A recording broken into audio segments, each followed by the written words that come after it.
All right, let's call this meeting to order at 6:05. Excuse me. At this point, we'll open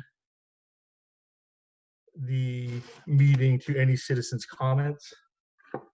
I'm not sure who we have in the waiting room, but you should be able to contact via chat.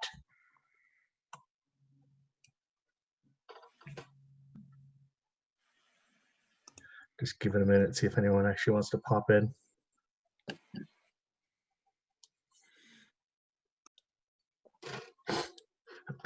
David, can you see how many people are in the? I see, yeah, there's 40. These? Okay. 41.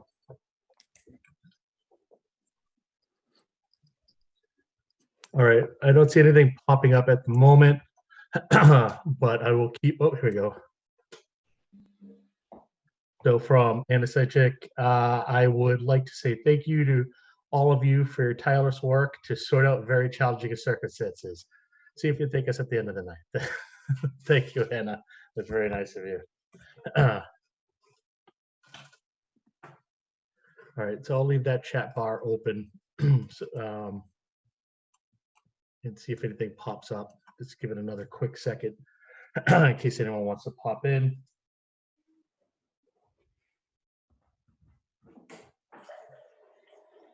All right. So up next on the agenda is the student representative report, but I actually don't see him here, so I'm imagining he had nothing for us today, and that's okay. I'll give that a second too in case he's in the other room. All right. So the next thing up is starting the new business, the FY20 year-end projections, presented by Vinny, Vinny Leone, Assistant Superintendent of Finance Administration. So see how much has changed since yesterday. Yeah, just gonna share my screen here.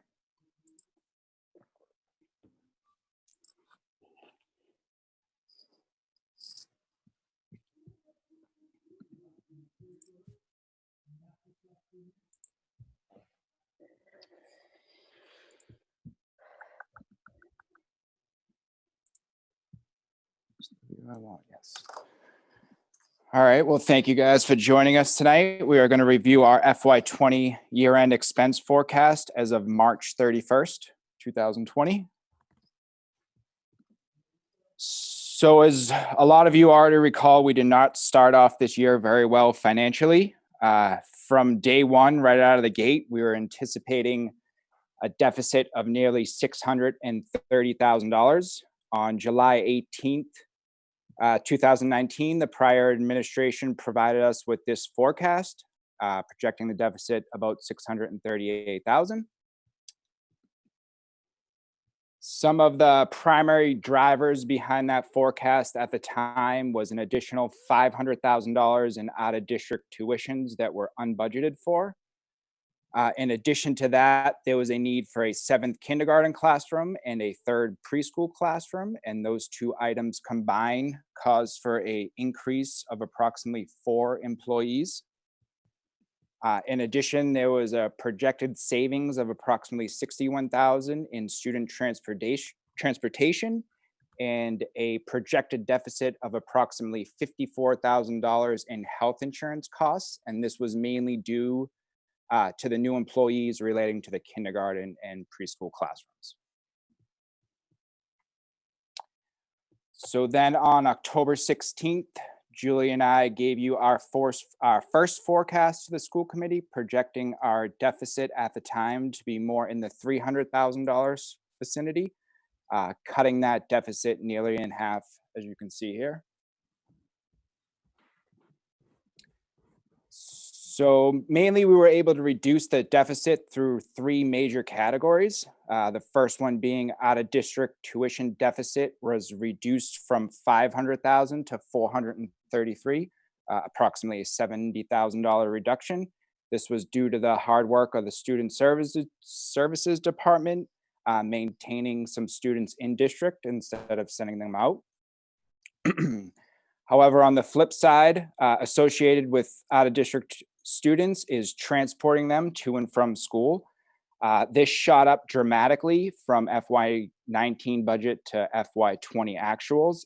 This was the same scene across the state, and we realized at the time almost a $107,000 deficit that was not included in the prior forecast in July.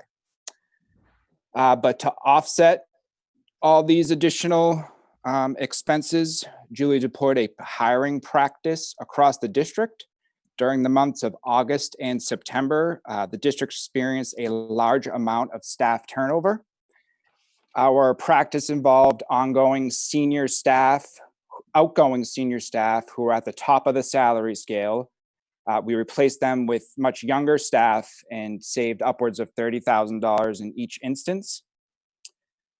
We set the internal limit somewhere between a bachelor's step 2 and a master's step 6, with the sweet spot being somewhere in between a master's step 4 and 6, as you can see highlighted there.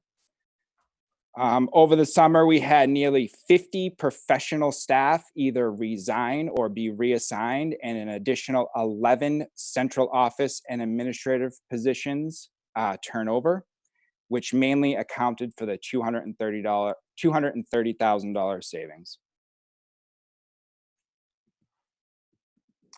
And then on January 22nd, we updated you with an additional year-end forecast. At this point, the deficit was increased a little bit from the prior year, but there was an update that we gave after. So the main drivers for the update, for the increase in the deficit, some of the biggest categories being health insurance and other teaching services. At the time, the district had approximately 15 additional employees participating in our health insurance program than we originally had budgeted for.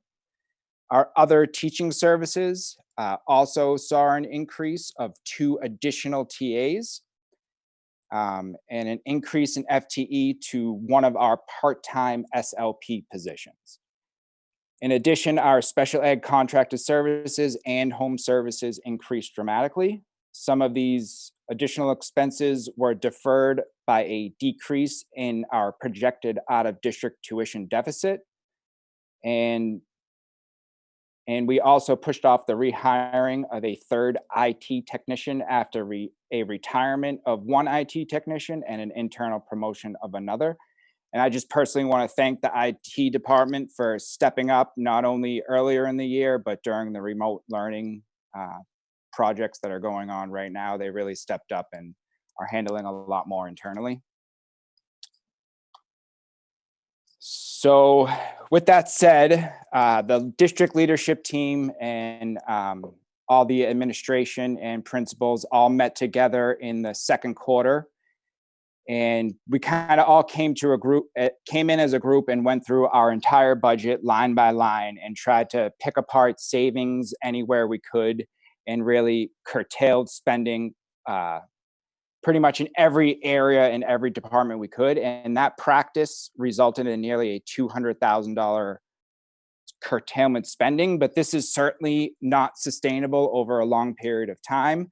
This is really a desperate act in a time of need that should really only be done once and not repeated over multiple years.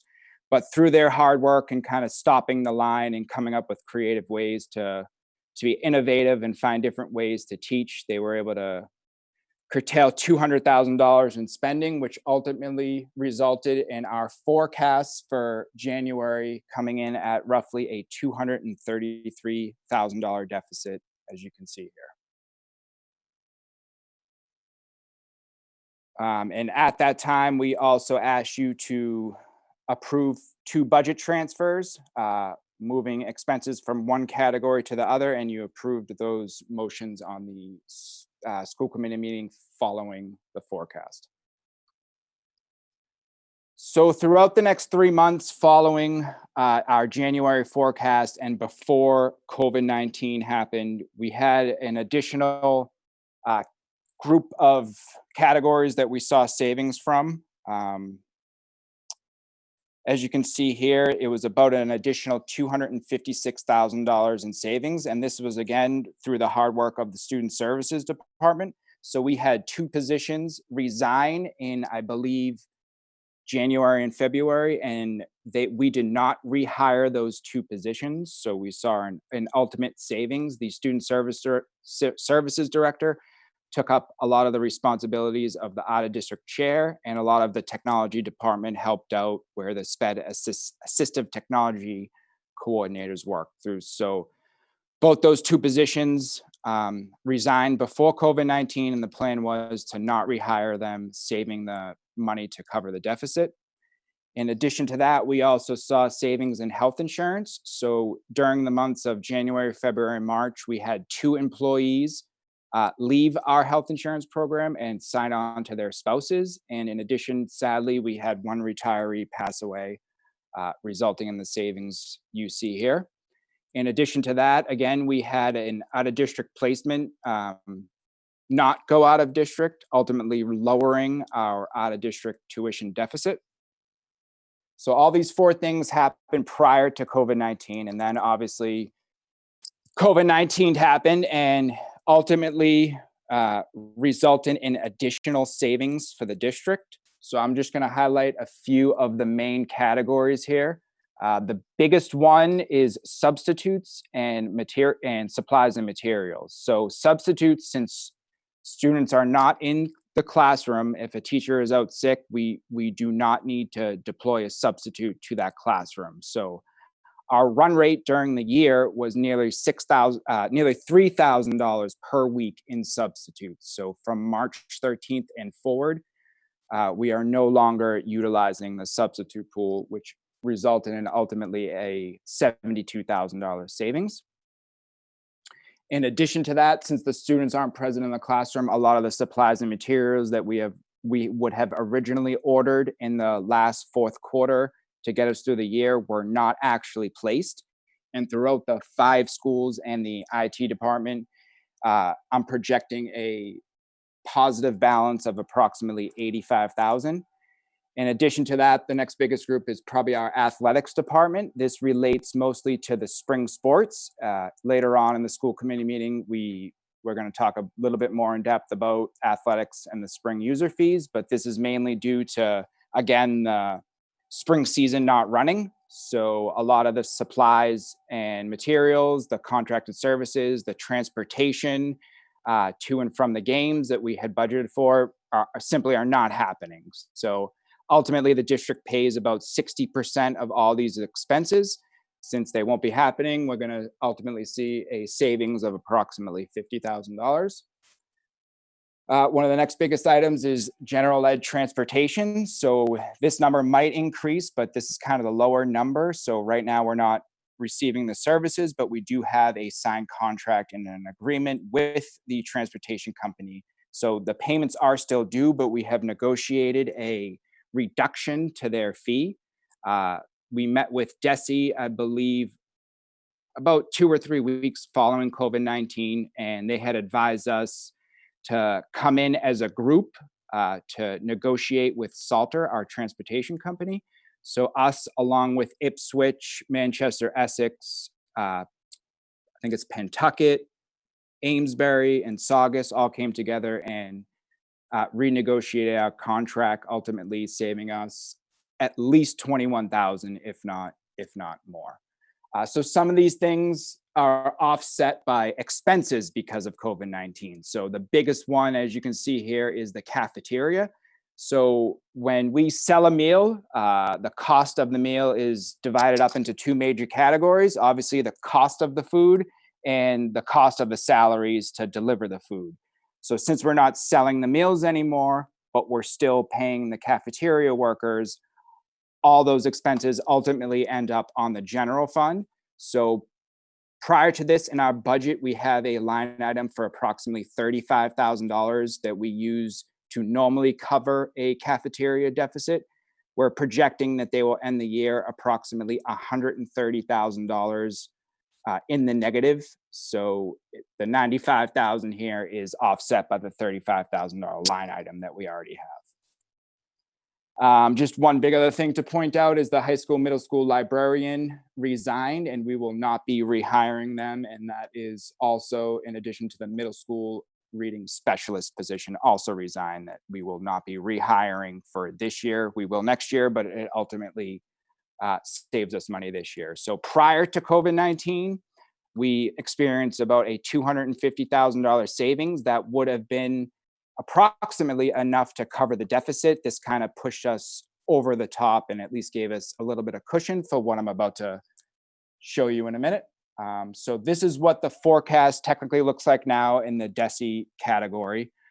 Ultimately, I'm projecting around $140,000 savings. You can see through the line items, obviously the biggest ones is the tuitions that's in the negative, which we all would have assumed based on everything we've heard all year.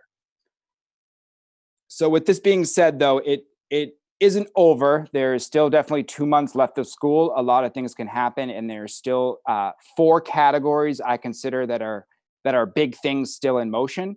One of the things is obviously graduation. We don't know when it's going to happen. We don't know if it's going to happen. Will it happen this fiscal year? Will it happen next? Graduation costs us upwards of $30,000. So that is one item that's in motion right now. In addition to that is our special ed transportation. We are currently taking the stance of not paying our special ed vendors. We were not given any guidance from the Department of Education to continue that, and we do not have any contracts binding us to pay them. So right now, I'm projecting I've included about $100,000 in savings, but that could change at any point from guidance from the state if that ever comes. But the biggest thing on here is Medicaid. So if you look at our 21 budget, it kind of speaks the same language. We reduced our anticipated revenue for our Medicaid reimbursements in FY21 by about $100,000. If you currently look at our books, we are $150,000 shy of what we budgeted to receive. So if that carries out through the year end, that Medicaid reimbursement alone will wipe out the $140,000 I said we just had left over. So it's not over yet. We're not out of the woods yet, but I do feel a little bit more comfortable at where we stand today that at least if the Medicaid doesn't come through, there is a little bit of cushion to cover it. But obviously any unforeseen, any unforeseen COVID-19 expenses that could come up. I mean, as you all know, it's an ever-changing environment and something could happen tomorrow that could cost us money. So I just wanted to put it up there to kind of let you guys know that things change day by day. So that's kind of where we are, at least as of March 31st. I definitely personally feel more comfortable. I hope you guys do too, but if you want, I can take any questions or comments that you have if you want to know any more about the numbers.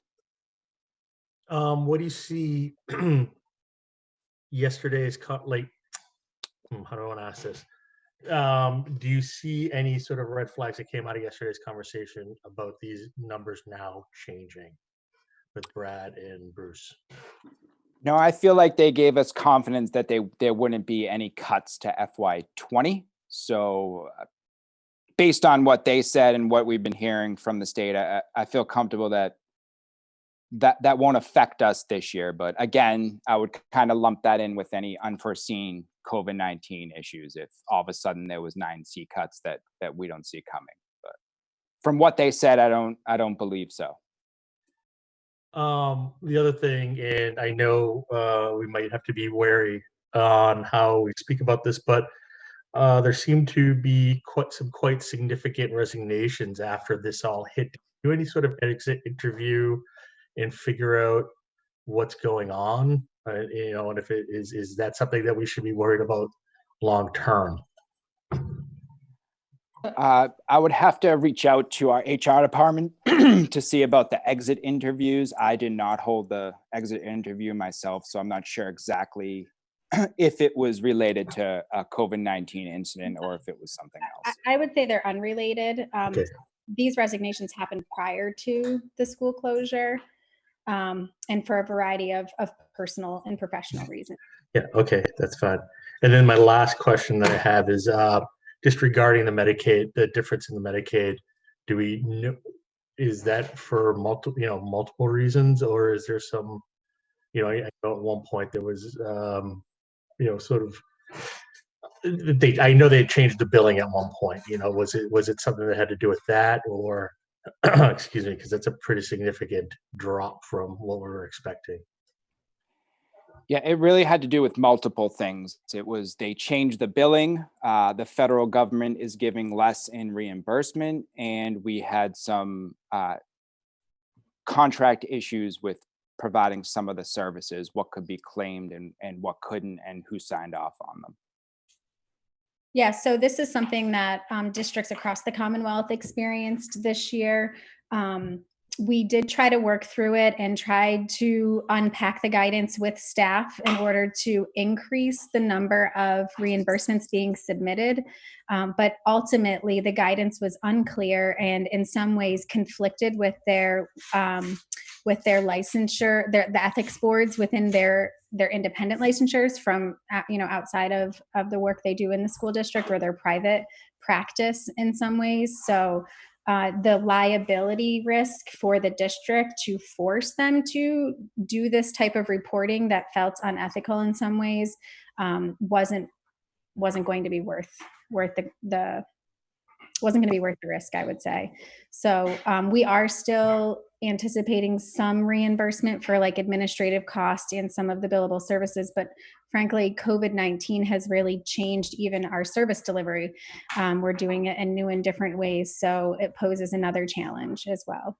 Right, and maybe this isn't the idea at the time to speak about it, but it seems sort of counterintuitive that we would suddenly have a billing practice for the schools, and I know it's beyond our reach, that is in conflict with these professional license. So obviously, sometimes I like to just point out that we must not be the only one having this problem.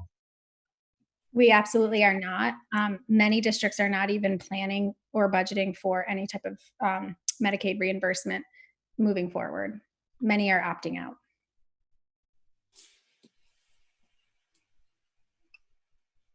May I ask a question? Yes. Of course. This is Peter. For our out-of-district tuitions, do we pay all up front? Do we pay monthly? Do we pay in installments? And are we continuing to pay to the end of the year? Or? In almost all instances, we pay monthly, and the guidance from the state was to continue to pay. I see. Throughout the year. And Peter, much like our teachers are providing remote learning, right, for our students and remote individualized remote learning plans, so are our partners at the collaboratives and our out-of-district placements. Understood. Yeah. No, I understand. I was just wondering if that how that worked. Thank you.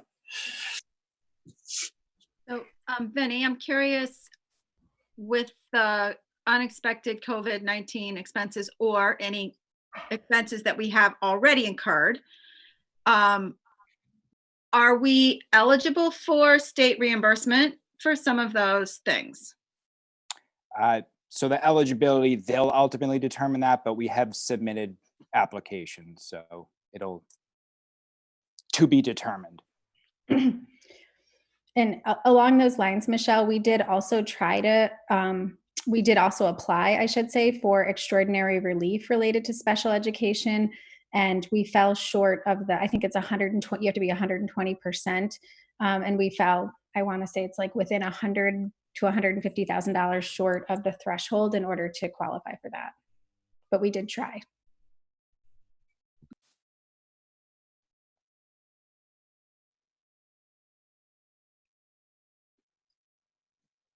Okay, maybe I'll. All right, excellent. Screen share.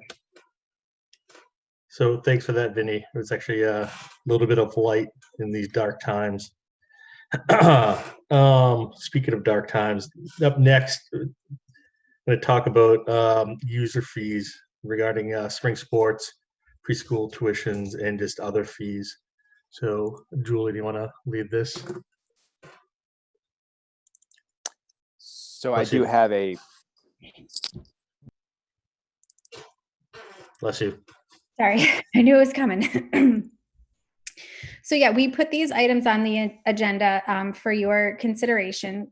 We had talked previously, but I will just tee it up, and then Vinny will give us specific numbers, and we'll take them one by one. So first, spring sports.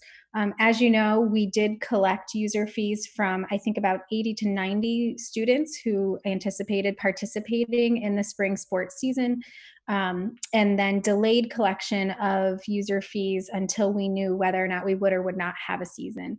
At this point, we clearly know that there is no season this spring, and so our recommendation to the school committee is 100% reimbursement of all user fees collected for the spring sports season. Was that number reflected in the presentation we just got, or what does that look like? Correct. It was included. So I did make a spreadsheet here just to kind of walk you through the way we came up That with the wasn't number. planned at all. Nice job. So the top section is our budget. So within each sport, I'm just going to pick one: track and field, right in the middle there. So we budgeted approximately $24,000 in expenses for the year, and the district matches approximately 59% of that. So the district's, so to say, piece of track and field costs us $14,622, but paying the coaches currently against the MOU, we agreed to pay them based on currently a 50% stipend. So taking that into consideration, we would pay out approximately $14,345 in expenses, resulting in a $277 balance. So if you walk through that in each of the categories, you can see ultimately we have a $40,000 surplus from spring sports alone, and that is taking into consideration paying the coaches at 50%. So that mainly is what drove the athletics surplus of $46,000 that was on the forecast. And I just add two other points to Vinny's explanation. We did begin prepping some of the fields in February in anticipation of the March 16th start to the spring sport. So some of those costs were already incurred before the closure. And then, you want me to pull it up? Sorry. Yeah, that's okay. I was just gonna. Well, the other point I'll add, you don't have to pull it up, Vinny. The other point I'll add is that we prorated the stipend to 50% based on that March 16th start date, and then the April 27th announcement of the closure throughout the end of the year. And it's really justifiable to compensate our coaches in this way because they had begun scheduling practices and creating routines and ordering supplies, and they continue to be connecting with kids. The athletic trainer has been creating workouts that have been being shared that students can continue to engage in so that they're maintaining their physical health during this closure. So just for the community's benefit, the coaches were prepping and planning and actually connecting with kids and doing some work over that time period. And I think that's just good thing to do, just in good faith going forward. You know, if you want to keep the coaches, whatnot. So it's a good faith effort that we should. And that's one of the tricky things about this closure was, you know, first it was 2 weeks, then it was extended, and at any point we were going to have to be ready to respond if we needed to open and then actually have a season. And the same will be true in the fall. I mean, we can all anticipate that we might be in a very similar situation. Doesn't mean that we'll massively be able to reduce staff or eliminate positions, because we just won't know, you know, what the definitive timeline is, and we need to have high quality people ready to respond and be there for our kids. Hey, Vinny, can you pull that spreadsheet back up again one more time? Because I wanted to check a math issue because I want to make sure that I'm reading it correctly. So I did notice I had it looks like I might have zeroed out a cell there. So hold on. It's gonna That's fix the wrong one. it. Also, can we have that shared with us because it's not linked in our agenda? Yep, I'll send it to you. Thank you. Got a link back to you. Hold on one second.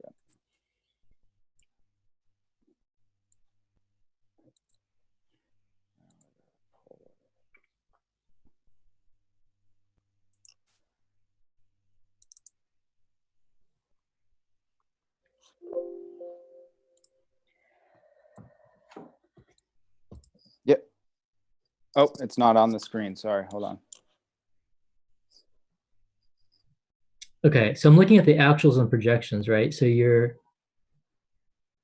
total coaching stipends $80,000, and incurred cost is $20,000. Your total expenses are netting against each other. Shouldn't it be a sum of the two? So ultimately, these are the two that.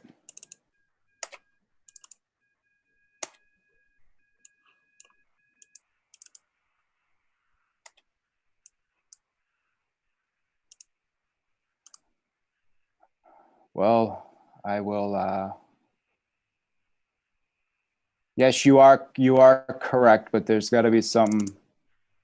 Okay. Oh, this one's not a. There you go. Sorry. Okay. It still Got comes it. out right. I copied over it, so Good. sorry. Okay. That was Thank at 100. That was at 100% stipend when I originally did it, you. but Okay. the 50% is half that. All right. Good. It still works out. He just wanted to show you how fast he can click around in Excel. Yeah, no, the nerding was unbelievable right there. I know. All right. You gotta love Excel, man. I'm telling you. Should I make a motion? Or do we need, yep, okay. I make a motion that the Hamilton Wenham School Committee approves the reimbursement of the spring user fees to the 2020 participants. Second. All right. Jean Lee, Yes. Mel Horgan, Yes. Stacey Menerick, Yes. Michelle Bailey, Yes. Peter Walczyk, Yes. Hi Prima, Yes. and David Polito's a yes.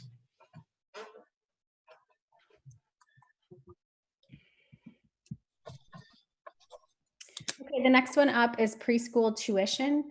So our preschool teachers continue to work with our preschool students remotely, much in the same way that our other teachers are.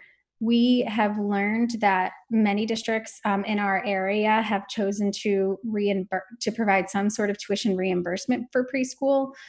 Some districts are doing 50% in March, then 100% in April, May, and June. And so we actually surveyed our preschool teachers and asked what the engagement level looked like in preparing for our recommendation to you.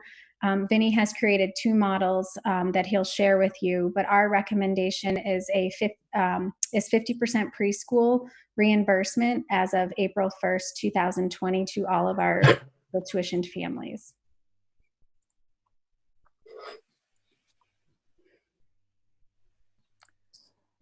Okay, so I'll make it a little bigger for you. So as of March 13th, well, I'm sorry, as of April 1st, which is the end of the month, because we bill them monthly. So we decided to go for April 1st and forward. We originally billed out approximately $115,000 in tuition for preschool. We've currently collected $205,000 and are still due a balance of $11,000, and this is based on the full tuition price. So under option A is a full refund from April 1st and forward. That would result in $25,000 of refunds due to families and a balance of $3,000 still owed to the district. On the flip side, option B would be a 50% refund from April 1st and forward. This would result in a approximate $12,000 refund to parents and still a $6,000 collection. So You know, we suggest option B while still maintaining the effort to collect the remaining 6,000 in balances.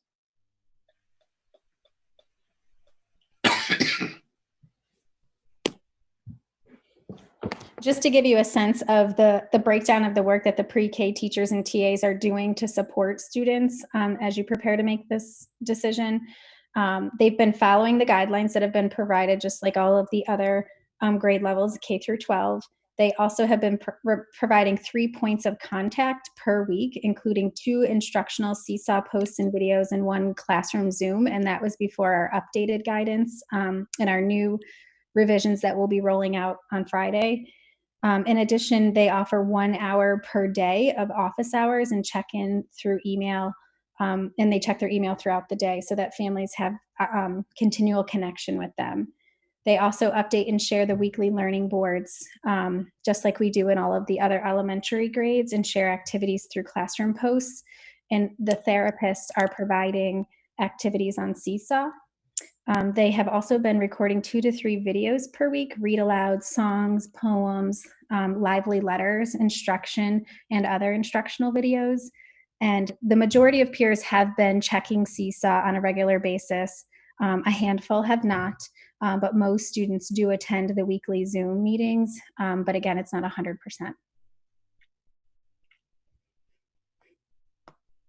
Vinny, have you factored in if the remaining families in either option A or option B who still owe the district something, that they would not pay their balance? Yeah, under option B, if they don't pay the balance, we're looking at about a $20,000 difference, which is the 11,000 and the 6,000. So ultimately, it would be 20 shy. I see. Okay. Is that, Vinny, a part of your forecast? Did you? Correct. Did you? To be on the cautious side, I did option A, which is less money. If we do option B, it would help the forecast approximately $11,000. But I always go on the conservative side. So is tuition collected monthly or quarterly or annually, or how is it collected? It is, there's a deposit due, I believe, in April of the year prior to September. And then after that, it's billed out in 4 payments. The last one, I believe, was about a month ago, right before the closure, we send out the last bill. But ultimately, it's quarterly. So these people have paid or have not paid if they're in red, and we would be sending them $356 or whatever. Is that what you're saying? Correct. The people on the top there we would be sending them a check for $356. And anyone in red would be sending a letter that says, please, you still owe us $303.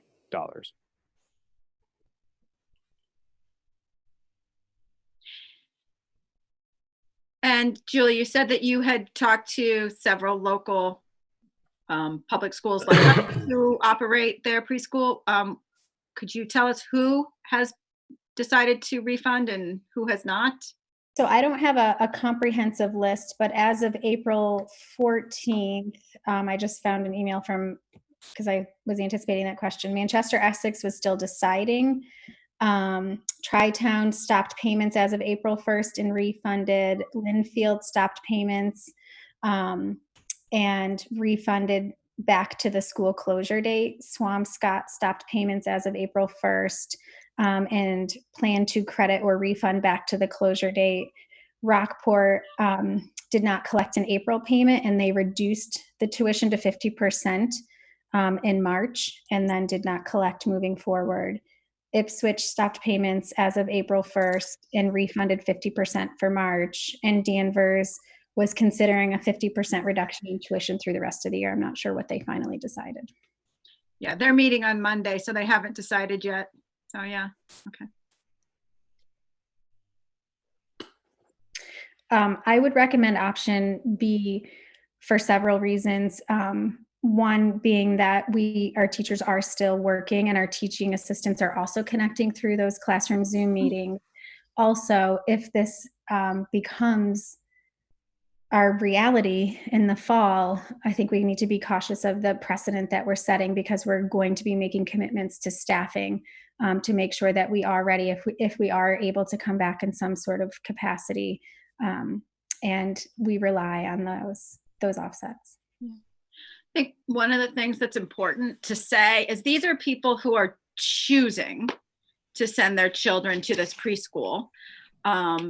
And that there are other children that attend the preschool who are there because it's the way that the district provides services to them. And, and some of those children will go on to be in our regular education classroom, and some of them will go on to be in some of our intensive programs. So these people are all paying for this school so that they're probably so that the parent can have a little bit of a break during the day, and B, so that these children can have some socialization.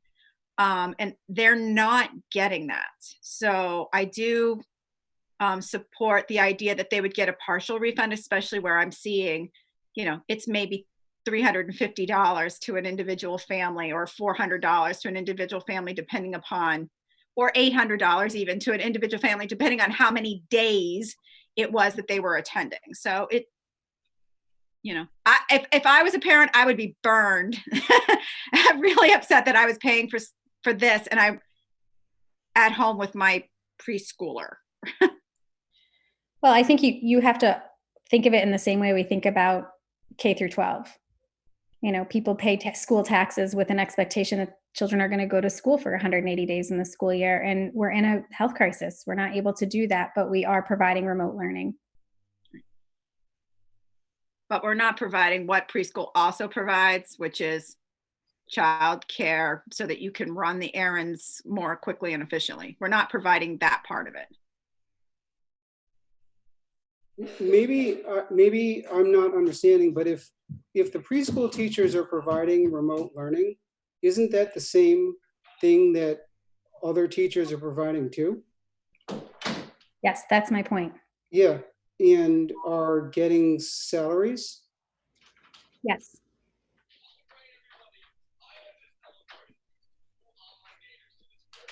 I think we could argue that we probably provide childcare services, or babysitting, if you will, for all of our children. I mean, I think that's what we're all experiencing, right, with trying to navigate this remote learning, is that we're missing out on that concentrated time of peer interaction and socialization as well. Yeah, but if my child is in first grade, I didn't pay you an additional fee to do that. But if my child's in preschool, I did pay an additional fee for that to happen. So, I understand. I agree with what you're saying a little bit, Michelle, but I think a parent has to also see that the school is still providing education, not as you see it, as it would normally be, but it is providing, the school is still open remotely and the teachers are still hired. So as to what Julie and Ty are saying, we are still operational. It's not ideal, but. So I guess I'm hearing like a lot of people are not interested in doing the refund, or are people interested in putting off the decision on giving the refund?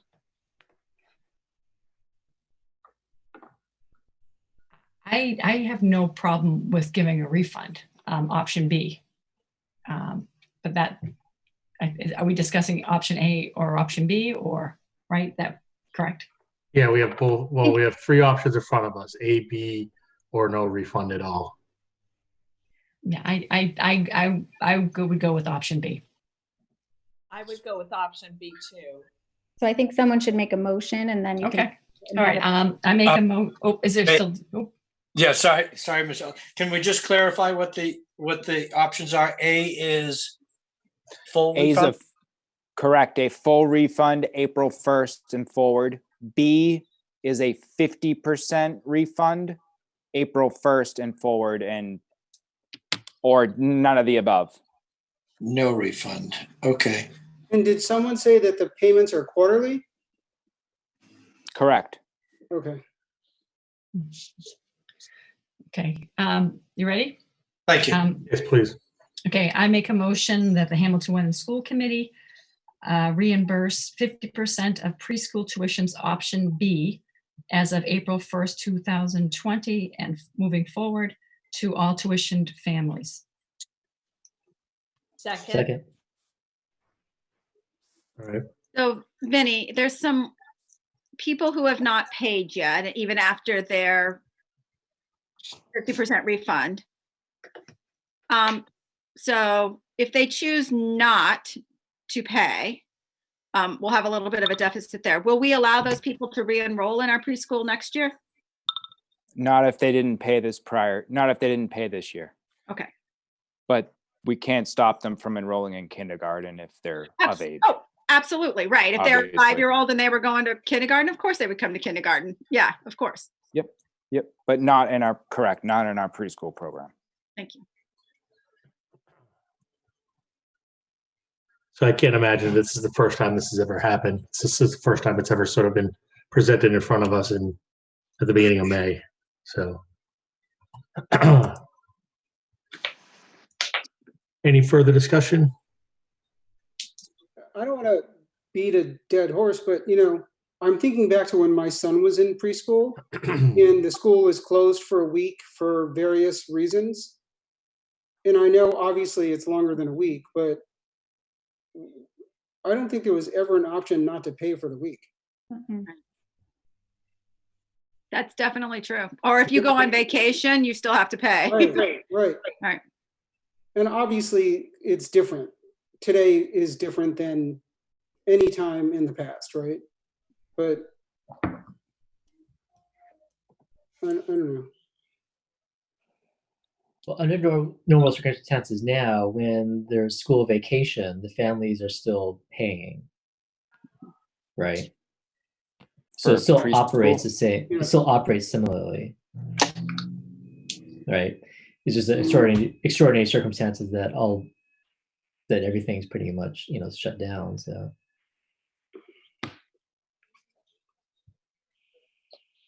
Yeah, I'm not in favor of a full refund. I think that's not, we are providing services. I just don't think we're providing 100% of our services. So I feel like it's fair. Yeah, no, I mean, I agree. I think that it's a relatively low cost to the district in a time where nothing seems to be a low cost. And it's just sort of in good faith. And we realize that, there's only so much work we could be doing with that demographic from a distance. So I just think it's in good faith. And I have no problem with this option. Benny, would there be any advantage to us instead of sending people checks, holding this as a credit? I mean, I would only do that if they were enrolling in the preschool next year, but we'd have to contact all of them, and So it's more we hassle. can certainly ask. Well, it might be more hassle than it's worth, is what I guess. That's what I'm asking. Probably, yes. Okay. Ryan, we good? So we're voting. the So motion was we're on- voting for option B, which is the 50% refund for April 1st, beginning April 1st, which would net $5,500 to the district. Mm. So Jean Lee, Yes. Ty Prima, Yes. Michelle Bailey, Yes. Michelle Horgan, Yes. Stacey Metternich, Yes.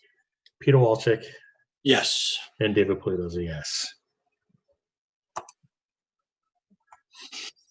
And other fees. I love vagueness. Just in terms of timeline on those two actions, our goal is to have refunds mailed to families by the end of the school year, for those who are wondering about the timeline. I forgot to mention that. So other fees, again, I'll do a little intro and then I'll ask Vinny to get into the specifics. We do collect a variety of other fees that folks may be wondering about: club fees, parking fees. And at this time, we are not recommending any reimbursement for those fees, as many of the clubs already had either high level of engagement in the first 2/3 of the school year, if you will, and or the parking fees, for example, we use that to pay for extra police duty and detail for drop off and pickup time. So we are not making a recommendation for further reimbursement, but we wanted to put it on the table for discussion if you had questions or wonders about that. I don't have a fancy spreadsheet for this one.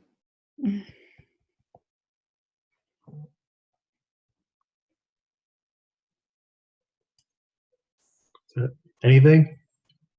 Yeah, just, I mean, I'm sure you've scrubbed through them all, but there wasn't anything like the spring one acts or something like that where fees were collected, but it really didn't happen, or anything of that nature.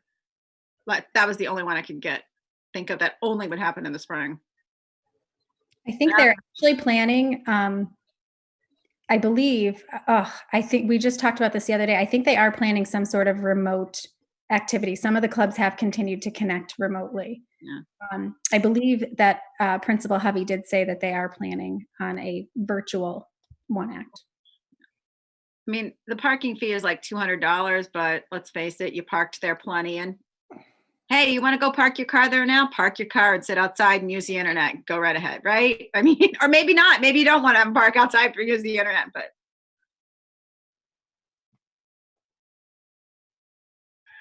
So I don't think we need to take any action on this if we're just sort of leaving it as is. Are we all comfortable with that? We have all of you on the screen at once for a change. Nice. All right. All right. Moving on, looking at the class of 2020, last day in graduation. So I want to thank Principal Tracy and Associate Principal Menegoni for joining us tonight.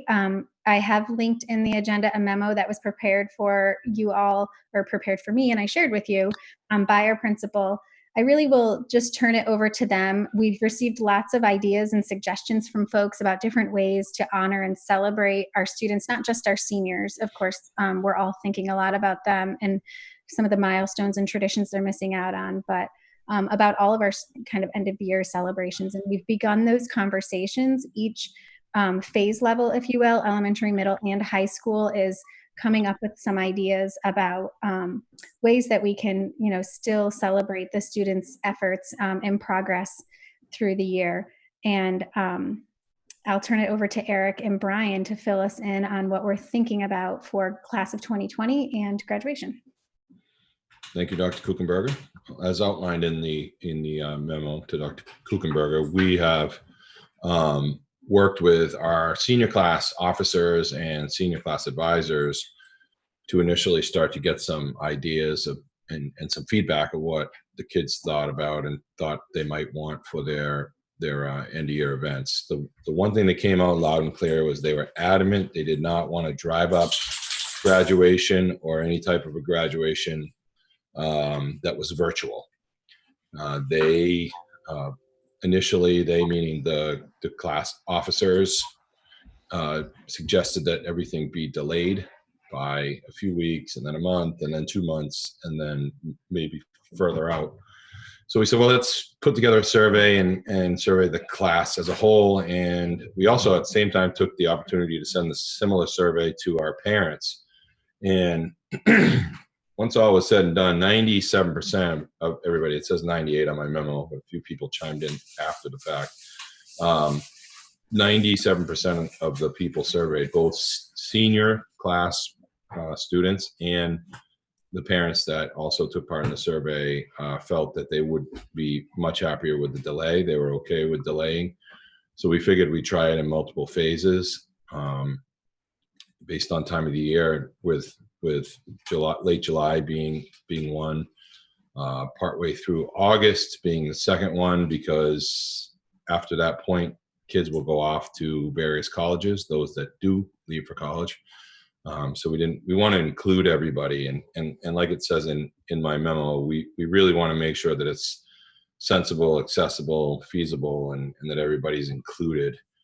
We're really trying to work to make sure that everybody's involved in that. Some of the other things, they still felt like they wanted to have some type of a prom, because we had one booked.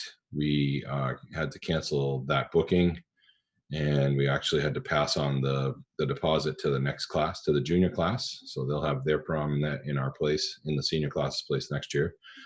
So that right now is on hold, depending on how things transpire with the state orders and some of the changes that may or may not occur.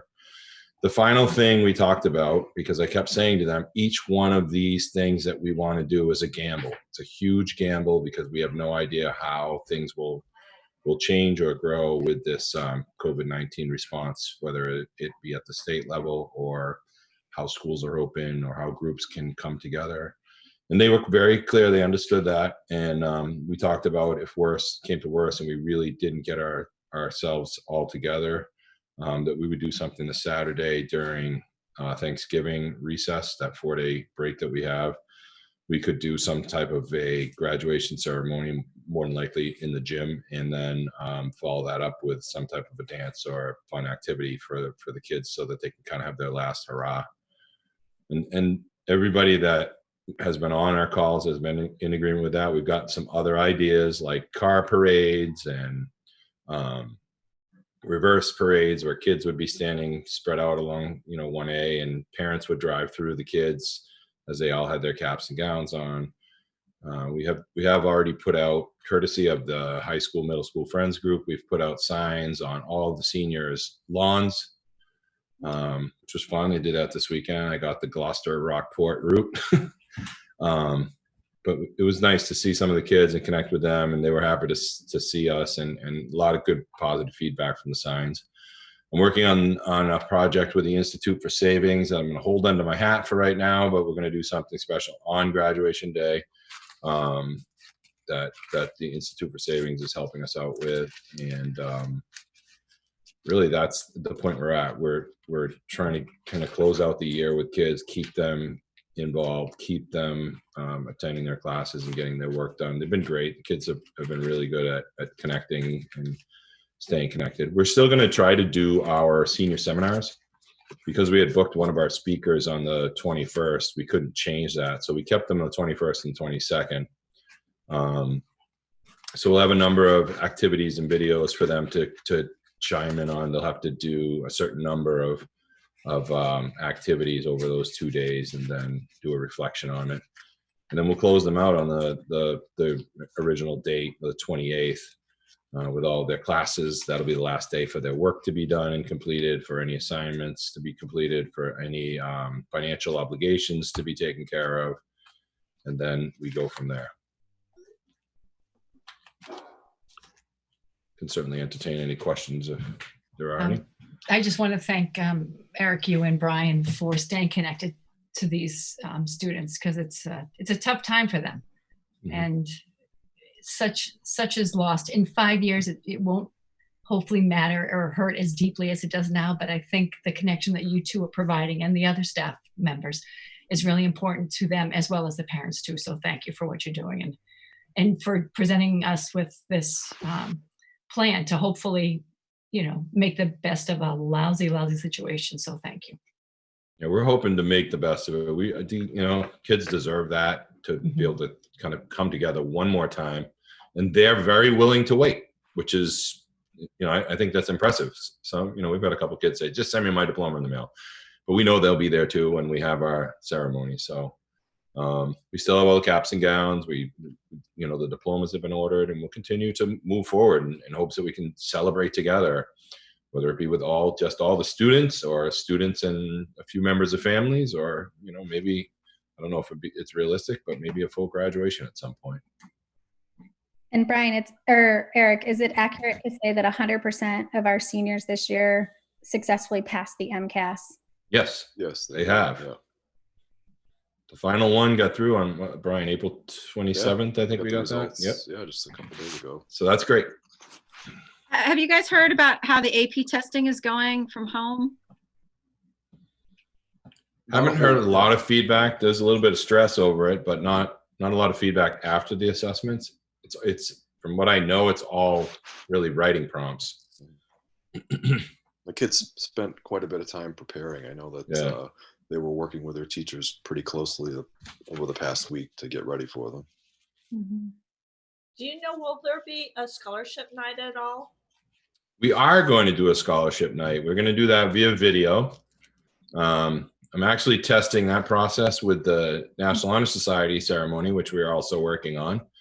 That'll be the first video ceremony that we do. It's our annual induction ceremony for NHS. We're going to use that as kind of the pilot to say, okay, how do we pull the whole scholarship night together? So we'll do that in a similar way, and just takes us a little longer because we have to really reach out to about 30 or 40 different people to get their parts recorded. If you've ever been to a scholarship night, the presenter will come up and read a little bit about their scholarship and then present it. So we're planning on doing both of those on video. That's my new thing. I've learned how to use iMovie in the past 3 days and getting good at video editing.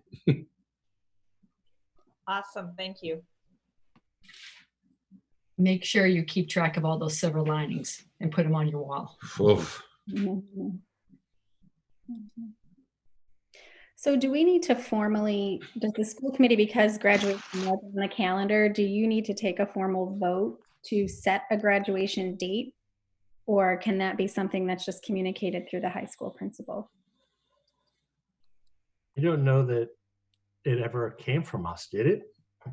It does, because it's on the calendar. I think when it's set, then we can just vote on whenever on it's it. set. Yeah, it makes sense. I mean, I don't think anybody here is going to disagree with whatever's decided. And then that way, if whatever, we just vote on what it is, even if it's on next year's calendar. Right.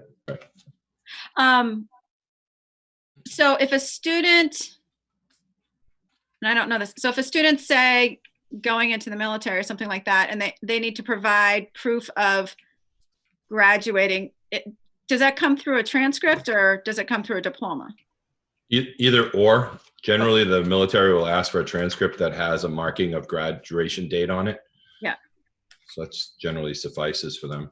So that date will be whatever, It would June 8th or whatever the date was. June 6th. Yeah. We would still use June 6th for official documents. Like the diplomas will say June 6th. The transcripts will say June 6th, just so we have a solid date. That would have been their regular graduation date. Fantastic. Let us know when there's anything we need to participate in, if it's coming. Absolutely. There's a lot of interesting ideas, and I really thank the parents, and the kids have been great. You know, they really understand what's going on and realize that, you know, we have to wait. And I'm very impressed with, especially our kids. They're just like, yep, we want to wait. We want to be together one more time. The tassels come inside the hats, is that right? Or do the tassels come separately? Nope, the caps and the gowns and the tassels are actually put in by us once we receive the caps and gowns. But yeah, they all come in one package when we hand them out, and everybody will get theirs. I'm just wondering if they might want those in advance. That's kind of a status symbol, but we'll see. Whatever. You know, I can always order more. Right. Those are fairly inexpensive. Right. So if we do a regular graduation, it's like $20,000 to $30,000 if we do the tent and all that. So that's money that would be needed in the next fiscal year. So I guess Vinny should be thinking about. Well, Actually, it's a good segue. I already have a question out to the state and to the auditors if we can encumber that this year, because it is the graduating class this year. They haven't answered me yet, but Great. That was one of the things on my items in motion. So All right. Anything else you want to add, Eric or Brian? I could extend an invitation if you were looking for something to do. And you're you're getting excellent at these video opportunities. Part of the senior seminars and the way it's really going to run is kids are going to be able to watch a series of videos about things that they need to think about as they become adults. The stuff that you would want to know how to be successful in college, or it could be something as simple as how to change a flat tire, how to do your own laundry, and things like that, because they may not have been exposed to it before. So if you have a special skill, and it could be anything, Mr. Tracy spoon carving even, if you want to make a 10 to 20 minute video on that and you could send it to me. I could make you one. Yep, there you go. Certainly we can include that, and that can just be part of the menu of choices that kids will be able to pick from when they actually do their seminars over a couple of days. The seminars are fun. The kids learn a little bit about, what it's like to be in college. They have a group of kids that are already off in college that will talk with them. They'll learn from Mr. Walsh how to change the tire, how to change their oil. It's fun. It's kind of a fun event. It's nice for them to just relax a little bit too and learn some things they're going to need in the next few months. And when are those happening? May 21st and 22nd. Yep. So if you did want to do something, we would probably need it by next Friday, the 15th, and we can certainly include it. Or videos on how not to, things like how not to get arrested, how Right. not to fail a class, how, Right. how not to pick a bad spouse, any of those There you things. go. Officer Richards will be helping us out Yes. with some of that. Right. I'm really thinking now. Yeah. There are so many things you can do well in life, but there's so many things if you're doing badly, it's not good. Right. Great. All right. Well, thank you both so much. I know it's been another long day of virtual meeting for you. You're welcome to stay, but no one will hold it against you if you decide to dip out and relax. Thank you. Thank you. Let us know if you need any other information. Are they staying on for the remote learning update, or is that just you? Just me this time. I have a plan though. Good night, everyone. Thank you. All right. Good night, Thank guys. you. Good night. Thank you. Oh, rats. Thank you, sir. Julie, well, I was just thinking, could we get some sort of data on how the change in the start time at the high school is affecting children? Or, well, actually, young adults, teens? Because I know we're starting high school later now, and I didn't know. I could actually speak a little bit about that, Julie, if you wanted me to. That was part of the student surveys. Oh, great. Not surprisingly, they enjoy it because they can sleep in and they have more flexibility. Now, what time exactly they're getting out of bed, I couldn't tell you. Obviously, it has to be, a later high school start time still needs to be reasonable. So I don't know if sleeping until 2 o'clock in the afternoon is the answer, but they do appreciate the ability to not have to get up at 6 a.m. in the morning when they're just not quite ready for it. Thank you. Keep that information handy. I've actually been doing polls with all my students with actual having them come in middle school and high school, what Yeah. time they're waking up every day and what time they're going to bed every night, just for this discussion, which will be coming up at some point. Yeah, and I have to say, as a teacher, it's much more humane to start my day a little later. Like, I don't have to get up at 5:30 so that I can start my job. I can get up like when normal people do, like 6 or 6:30. So, Yes, I've discovered my natural wake time is 7. If only we could maintain that.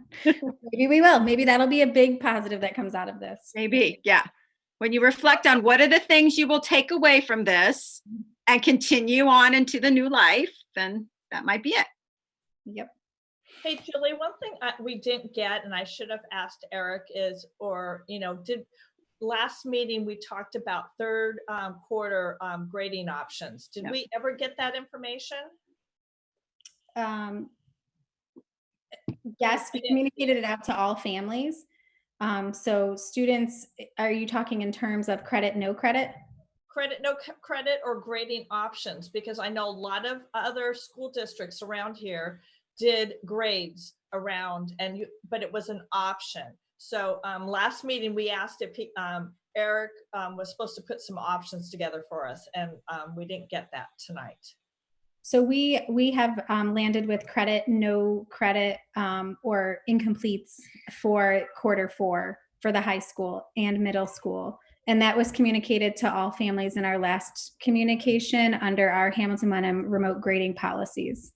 Yeah, I saw that, but we also asked as a school committee to get some options and why it couldn't be an option. I know that we try and teach kids as a whole, but unfortunately there is competition within schools, whatnot. And so it's just, if kids wanted it, I think it would be a great option for kids, because I know other school districts can do that. And I just don't see why we couldn't give that. Are you referencing Q4? Q3. Oh, okay. To have it an option of grades or credit, no credit, or pass fail, as you put it. Right. As it is. I just know that other districts around the area are giving an option. So I think one of the questions I would want to know with those schools that are they on a semester? Are they on a semester model or a quarter model? Because they're on a semester model, but they were able to the way everyone was, well, I shouldn't say everyone, but I know at least one district had it, so they did it like 67-33% type thing, but they did put it in, but they are under the semester models of the schools I saw, not quarter models. Okay, so if you can share with me which districts, maybe offline, then I can reach out to those superintendents or ask Eric to reach out to the principals.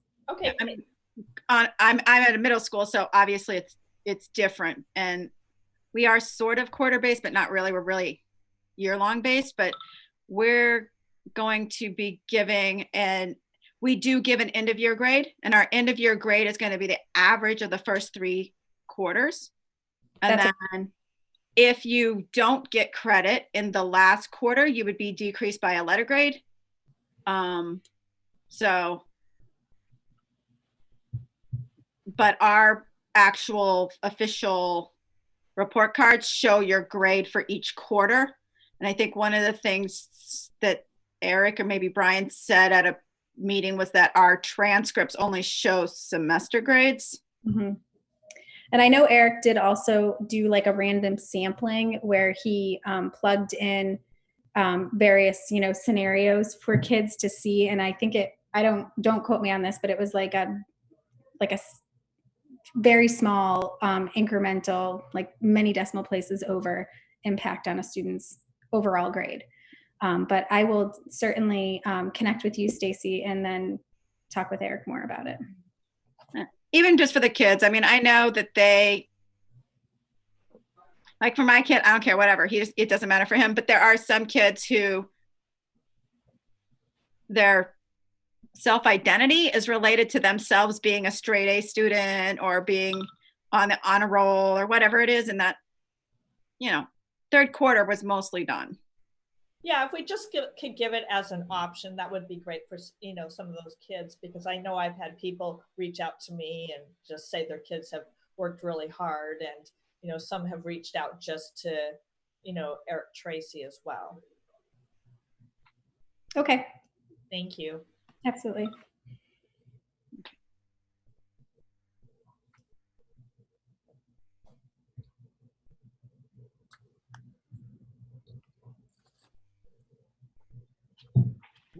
All right. As you can see, I'm very excited to move on to the next subject. The FY21 budget discussion, which I think is safe to also talk about how last night's Wenham board of selectmen meeting sort of affects this also, right? I think we got some good information from Brad and Bruce yesterday. well, nothing concrete, just at least having some sort of discussion. I'm a little bummed out because I really thought during that discussion that we were going to sort of all on board with the towns about working collaboratively, sort of moving forward over the next couple of weeks. And then it seems like that went out the window an hour and a half later. David, can you recap what they decided? Because Stacey, Michelle Horgan, and I were and Julie and Vinny were in the Capitol meeting while it was running simultaneously. Right. No, I was actually at your meeting. I was watching your meeting, right, so I wasn't. So actually, if Michelle, you don't mind, sort of taking the lead on this, because I was watching our meeting.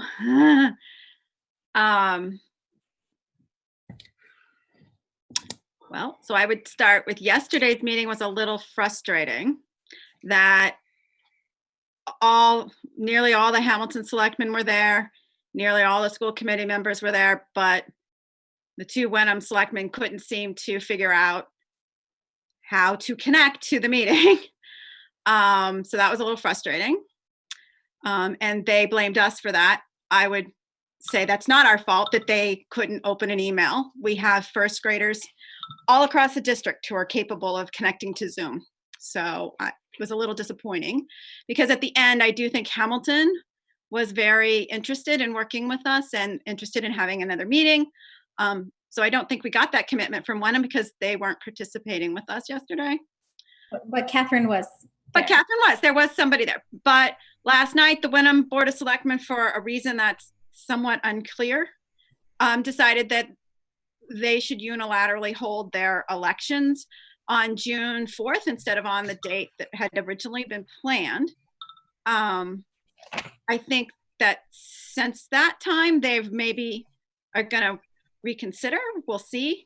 I did speak with our legal counsel today, and there are definitely some issues with them proceeding. I know that our Board of Health in Wenham met. There's definitely some issues with them proceeding.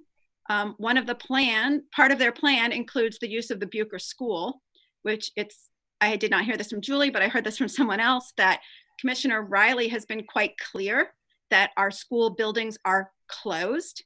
That means they're closed. It doesn't mean that Wenham can decide that they want to have their election in our school building. It's closed. So there's some issues with their plan, but should they go forward, they're going to go forward with a override number that would include the number that we have previously approved. And it won't be the number that maybe is ultimately approved, so that Naomi did say that we would likely have to have a second election. The other thing is that our elections cannot be held on 2 different days. So if Wenham goes forward by unilaterally having their election, our election names cannot be on their ballot. And we would have to have a second election in Wenham that's on the same day as Hamilton for the school committee vote. So Wenham, I don't think, realized what they were voting on last night was to have 2 elections in the month of June instead of 1. So I don't know that that plan's going to go forward. But what I really hope is that they'll see that yesterday we were trying to put out an olive branch to them to provide information from the state budget and to understand our challenges together are going to be solved together and not by unilateral actions. Right. No, I think that was really well said, Michelle. Thank you very much for that. Like I said, it was really disheartening. We had, because at the exact same time, like I said, I was watching, our Capitol meeting, and they were talking about some things that were really hard to discuss. And, I wasn't happy on that end either, but we're doing the right things, thinking about our community as a whole. I'll even argue sort of outside of even enacting what's best for just our schools, if that makes sense, right? Thinking about the community as a whole, talking about budget cuts as a whole isn't what's best for the schools, right? And so to actually be looking at that as a school committee and talking about doing that even further than we already have, right? So that, we have to give credit to Vinny and Julie and our capital finance committee for really doing a great job of knocking that budget down as much as they did to get to the where we already approved at that 8.3 or whatever it is at this point percent. To even think about going into it further is really scary to think about, because as I sort of made clear, I didn't feel the 8.3 was giving our district everything we needed. And while we're trying to have those conversations, thinking about every constituent, not just our students, not just our the parents of our students, to have that be I feel like we were undermined in a way, and that's hurtful to this process. David. Yes. So the other thing, I don't know if Jean was specifically talking about last, I think also yesterday, you may have got updated, but I don't know if Ty did that.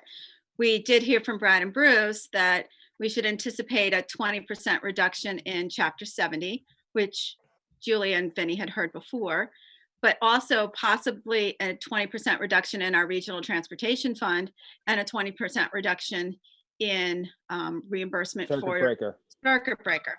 Right. So that's that's not a small amount of money for us. The town, gets smaller amounts of money than we do. So the cuts in state funding aren't quite as drastic for them as they are for us. But, when the state cuts almost $1 million out of your budget, there's two ways to make that up. Cut it out $1 million out of your budget, or have this town make up even more. And I think, that news yesterday was really like a punch in the gut. You're going to have to cut $1 million plus more. Right. So Michelle, Like I said, for us to sort of not even be able to have a full discussion, because we had a meeting last night, we have a meeting tonight, and then we have another meeting tomorrow night, all regarding this subject, and to sort of not even be able to discuss it amongst ourselves, to even be able to open up and have a proper dialogue with all parties involved. It's tough, and again, even filling in Jean and Ty on what the meeting was yesterday afternoon. So and like I said, I think that we were from what I saw watching that meeting last night, we were doing our diligence in actually trying to solve that problem only 2 hours after we got the news, which, I mean, you can't ask for us to react any faster. So that the fact that you actually just said that they seem to sort of be maybe backtracking a little on that makes me a little bit happy, because God knows I tend to act quickly without thinking at times, and then having to backtrack. So I can appreciate that. Also, Naomi did want us to know that she has, should we need to a lot of stuff is being handled in the courts right now. Like Marblehead, they told us yesterday, had their quorum for their town meeting reduced during the courts. So Naomi did want us to know that if we do need any assistance, she's happy to help us. She has somebody on standby, a lawyer who does a lot of municipal law, to help us with any court actions if we need them. So did you happen to have an opportunity to speak to me, Naomi, this afternoon after that email? Did you? I meant to touch base with you. I'm sorry, I never. Just before this meeting. So yeah. And this is not saying, I'm just saying, like, I think they made a rash decision, and I think if we all come together, we can make a better decision. I think when the whole community acts as one around our school issues, that we get better decisions than when one group of people makes decisions without considering others. So hopefully we can go forward with like Julie's suggestions of maybe having just quick bi-weekly meetings until town meeting actually happens, whenever that is. Right. And also just kind of discussing if we need to have fall town meetings to sort of rebalance the budget after we know what happens with state funding. Right. I mean, I also think it's important now, and that I understand that we are elected as representatives of our member towns as well as the Board of Selectmen, but and we try to act in their best interest. But I am very curious to hear exactly what people are thinking. I know I'm getting a lot of questions from people, and doing my best to explain whatever changes happen that day. But at the same time, and why I sort of tried to get and we've got 30 people watching here, and then how many others at home watching, that the more involved you get and the more we can hear from you, the better we know how to react. We know what you're willing to show up and vote in favor for, right? And town meeting, from our perspective as the school committee, is always difficult anyway. Getting representatives of our parent demographic to show up is a challenge year after year. This year we're just adding to the confusion. Excuse me. Not knowing when town meeting is going to be, how we're going to do it, and how we're going to be able to vote, what that's going to look like, only makes the participation and from our parents that much more important, right? And we really need the communication on and the guidance from you guys on what you're willing to do. Are you, I know Diane Book has been very good about sending out distance registration for to mail in for the town vote, and I know it's the same form for Hamilton as well. It's a blanket form to fill out, and I suggest that everyone watching tonight look into that, and drop that off just so you're ready. So no matter what happens, whenever these votes do happen, that your voice is heard, and like I said, I'm curious to know what everyone else is thinking, because I know how I feel, and and I can only sort of act in my best interest if I don't sort of have the guidance of everybody else. So I guess that's my plea to everyone, not only the 12 people on my screen right now, but everyone else that's sort of watching at home, it can hear, is to please let us know, and let the Board of Selectmen know what you're looking to, right? What do you care about? What are you willing to do? Because other than that, we're just sort of guessing. The other thing that I'm pretty sure I heard from Naomi before I came on this call, because it seems pretty fresh in my mind that it was from her, is that our budget won't be finalized until both the town meeting and the ballot vote have happened. So if a town meeting isn't happening anytime in the near future, our budget won't actually be settled. So we need to keep in mind that and until both of those things happen, we don't really have a budget. And so we'll need to be following the guidelines that the Department of Education has laid out. And I'm pretty sure Vinny's going to go through that discussion, but it's not pretty. Right. So, I mean, I guess that's a great thing, because I think it is important that everyone truly understand what a 112 budget looks like for us, and what that means, considering we had an odd budget situation this year anyway, walking in with the deficit. So I don't know, Vinny, do you have anything to add, or? There is a bunch of required documents we do have to send to the commissioner. I've started compiling a lot of them. It has to do with our budget for FY20 and our submitted budget for FY21, how the assessment is calculated. And I do have a question into the state. I sent them a letter about one of the requirements in here from the Board of Selectmen from the towns. They're reviewing the documents I sent them. As soon as I get them back, I'm going to forward them off to you guys and hopefully get them to the Board of Selectmen if that's where they need to be. Yeah, and those documents have to be submitted by June 1st, right? Correct. Officially from Julie. And so no matter what happens, there's going to be no ballot vote and there's going to be no town meeting by June 1st. So we're definitely not having a budget on June 1st. No, it's not about having a budget on June 1st. It's about knowing whether or not a town meeting will be held by June 30th. Yeah. So, but we've been advised to submit no matter what. Yeah. By June 1st, at the latest.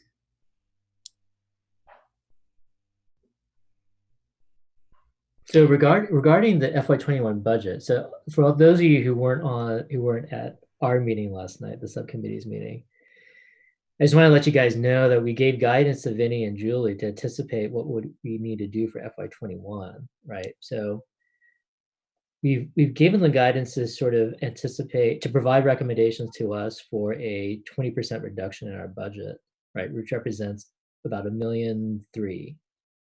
A 20%. 20% cut. Yeah. In state aid. To Not to 20% revenue. of the whole Right. budget. Yeah. Sorry. Just making sure I was. Yes. Yeah. Don't hesitate to clarify. Make sure I'm not misstating something. That in real dollars means about $1.3 million, which then in context is half of the budget for Bucher School.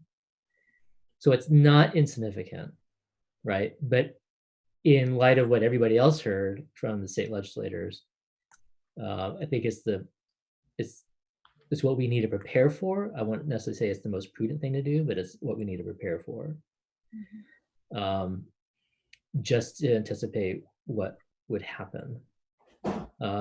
We also did recommend to continue with our capital request for town meeting, right? Because those, I mean, just as everything else, the needs are still going to be there. These needs will still be there as well.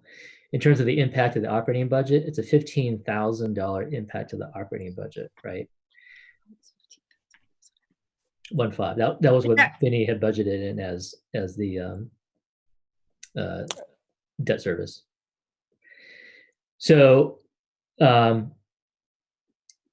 again, so thinking about timeline, right? Because we were also under the impression that at least we heard, right, about the June 4th Wyndham election, which seems also odd. We've asked Vinny and Julie to give us recommendations on May 14th. We'll have another subcommittee meeting then. We anticipate providing something for the full committee to vote on the May 20th meeting. Sorry, we will need to have another meeting because the next meeting is May 14th, right? Hold on, let me look at my calendar. Make sure I get these Our right. next capital meeting will be May 14th. May 14th, right? And the next school committee meeting is the 20th. 20th, okay, right. So and what are we going to do about the needing numbers for the warrant closing in Hamilton? Are we able to get? What day is that? I didn't write that down yesterday. The warrant closes on the 18th, and then it goes to the printer, I believe, on the 21st. So, I mean, it closes on May 18th. Do we put? So we'll have tentative numbers to you all on the 14th for subcommittee, and then we'll have a recommendation that will go to the full committee on the 15th, as your packet usually does. So if they can, we can share that with the town of Hamilton as well, but let them know not to go to print until we give them the green light, because the school committee will have to take action on the 20th unless you move your meeting date. Yeah, and I think the other thing we heard from Brad and Bruce was like, on May 18th, we're going to hear more about when people maybe might be able to get together, and they might get information that leads them to needing to seek another date. But also, I mean, we've been to Wenham Town meeting before where everybody, crosses out the number, writes in a new number, and then on the next line where that adds up, you cross out that number. So I guess the worst case scenario, if we don't have the correct numbers printed, everybody's gonna, need to bring their own pen. Right. Like if they leave it as what's already been approved, then Yeah. it can get changed down. Because I think it's really important to state, as clearly as possible. When I say that, I always hate when it's me talking because I'm not always the most clear. But that, as I said earlier, as I alluded to earlier, I didn't feel that our budget this year adequately covered all of the needs of our district already. And since this has happened, on March 13th, since March 13th, I would argue that it has shown that we need more than we've asked for. And the idea of cutting the budget is sort of counterintuitive on creating the best scenario. We're not done with this distance learning thing, right? We're not done with it. Everything isn't going to happen, come back and be grand and back come August. We're going to be looking at this again in the future, and we have to make sure we're prepared for it. Vinny named off some very, very, very key people that are in our district at the moment, that have left in the past couple of months that, we need to try and replace. Trying to replace people and reduce the budget by 1.3 million, that math doesn't add up, right? And that, I just have to make that as clear as possible, is that I see that we have more needs than we anticipated. And we're being asked to do more now with a lot less. I don't have the answer. I just want to make sure that, I know that's something that we all understand. I just want to make sure that beyond my screen right now, everybody understands that. And that's what we're looking at, in FY21. So we're not going to be able to do more with less. I mean, frankly, we're going to be doing at best what we do now with less, and most likely we're going to be doing less with less. I mean, we told Julie and Vinny everything should be on the table, like no sacred cows here. Like everybody is going to be, cuts by 1,000 deaths. Sorry, death by 1,000 cuts. I recommended one dramatic movement, but I was talked down from that ledge. But I agree with that one. Everybody's going to feel something. Yeah, I know. May I, unfortunately, after Michelle goes, I have a question as well. So Michelle. my question was, Jean, so there were possibilities discussed last night, or just general ideas? We did not talk about anything specific. There were some things that we floated around, like user fees going back up. But we did not get tied into specifics at that point, because I felt that Vinny and Julie should be able to look at they've already been looking at everything possible with the leadership team, right? And what I wanted to do was give them the flexibility and the freedom to sort of take a look to be able to design the best educational program possible still, without any sort of preconceived notions of sacred cows. Right, because that's just not going to help. Right. There's some things that we have to do. There's some things that we will do, but everything should be on the table. So I just want to understand the process. So the process will be that on the 14th, Capital Finance will meet. Yep. They'll get a proposal. You'll put together a recommendation that will be available to us in our packet on the 15th, and then we'll consider on the 20th, potentially voting on the 20th, potentially not voting on the 20th. Is that? Yeah, that I think we will need to vote on the 20th, just given the time frame. But with so many things moving, I'm losing a little track of like, sequencing of stuff. So Yeah, I think you'll need to vote on the 20th so that the proper budget or the new final budget can be on the warrant, and they can be printed in time so that absentee ballots can be available if they're moving forward with the June 20th town meeting, June 25th election. Well, we would only need to vote on the budget if we decided to change it, correct? Correct. We've already voted. yeah, on the true. budget. Very And true. Peter, I do understand that you're waiting patiently. I would recommend that if that's what we're doing, that we have another budget hearing on the 20th, because we're considering a new budget. I feel like the public should have an opportunity to comment on that. I also, so that the community is prepared for that, feel like we should post our agenda well enough in advance with the actual documents that they could review them in advance. No, I agree. And then I also, with that, we had already talked about having a public hearing on March 20th, and I'm not sure if maybe we should reach out to those about a different issue. And I'm not sure if we want to mix those two topics on the same night. So I don't know. I don't care. We were going to talk about our religious observation policy.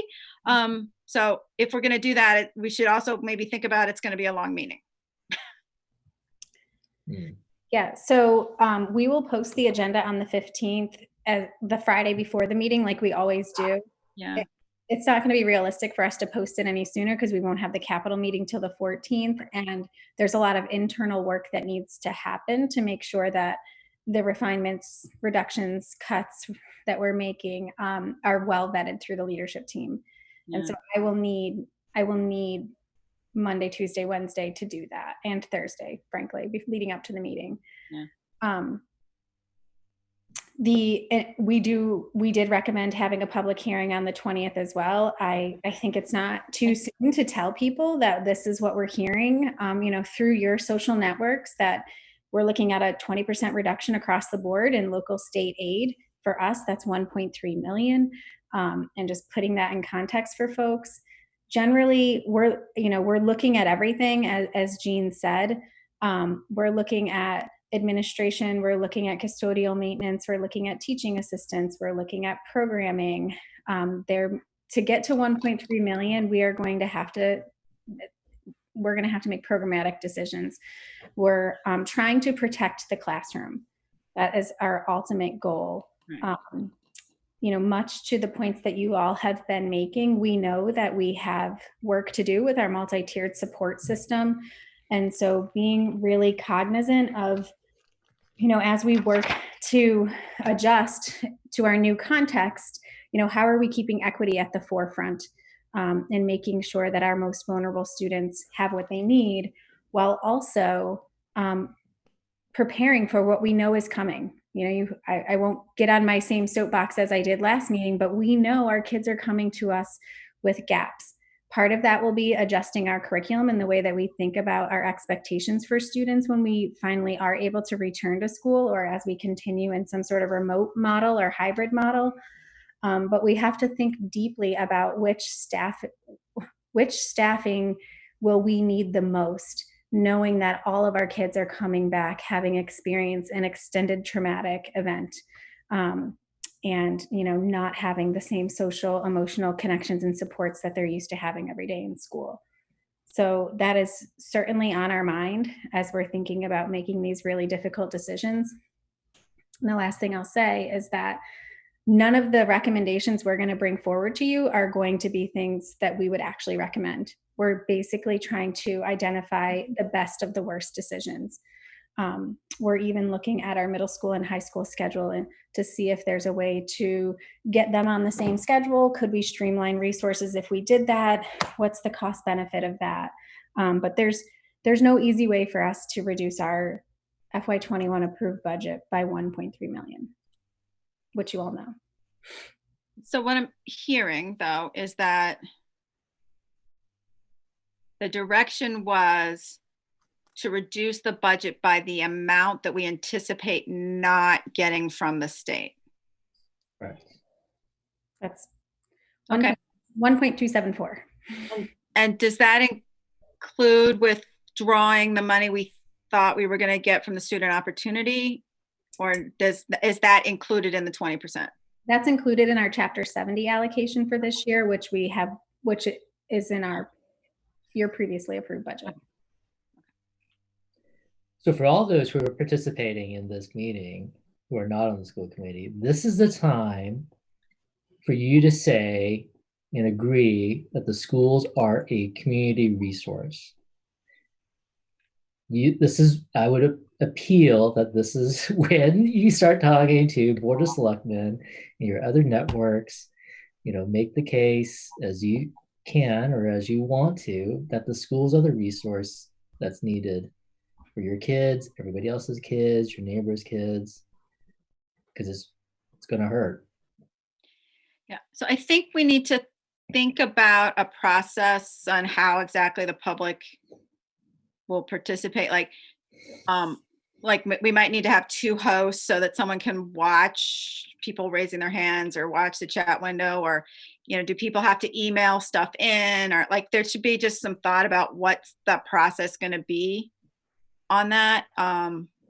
Because this is not a forum where people can just stand up and speak. And yeah, good point. I would recommend creating a way for people to submit questions in advance so that we can kind of organize them and categorize them, and then identifying a member to moderate. So could you do that, like how you surveyed families about other things?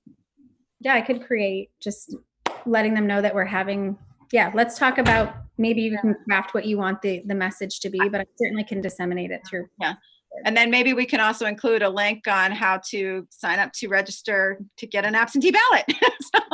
Right. Be a part of the process. Come and talk, come and vote. I'm going to move that to my signature tab. So every email I have is, that's what it goes out as.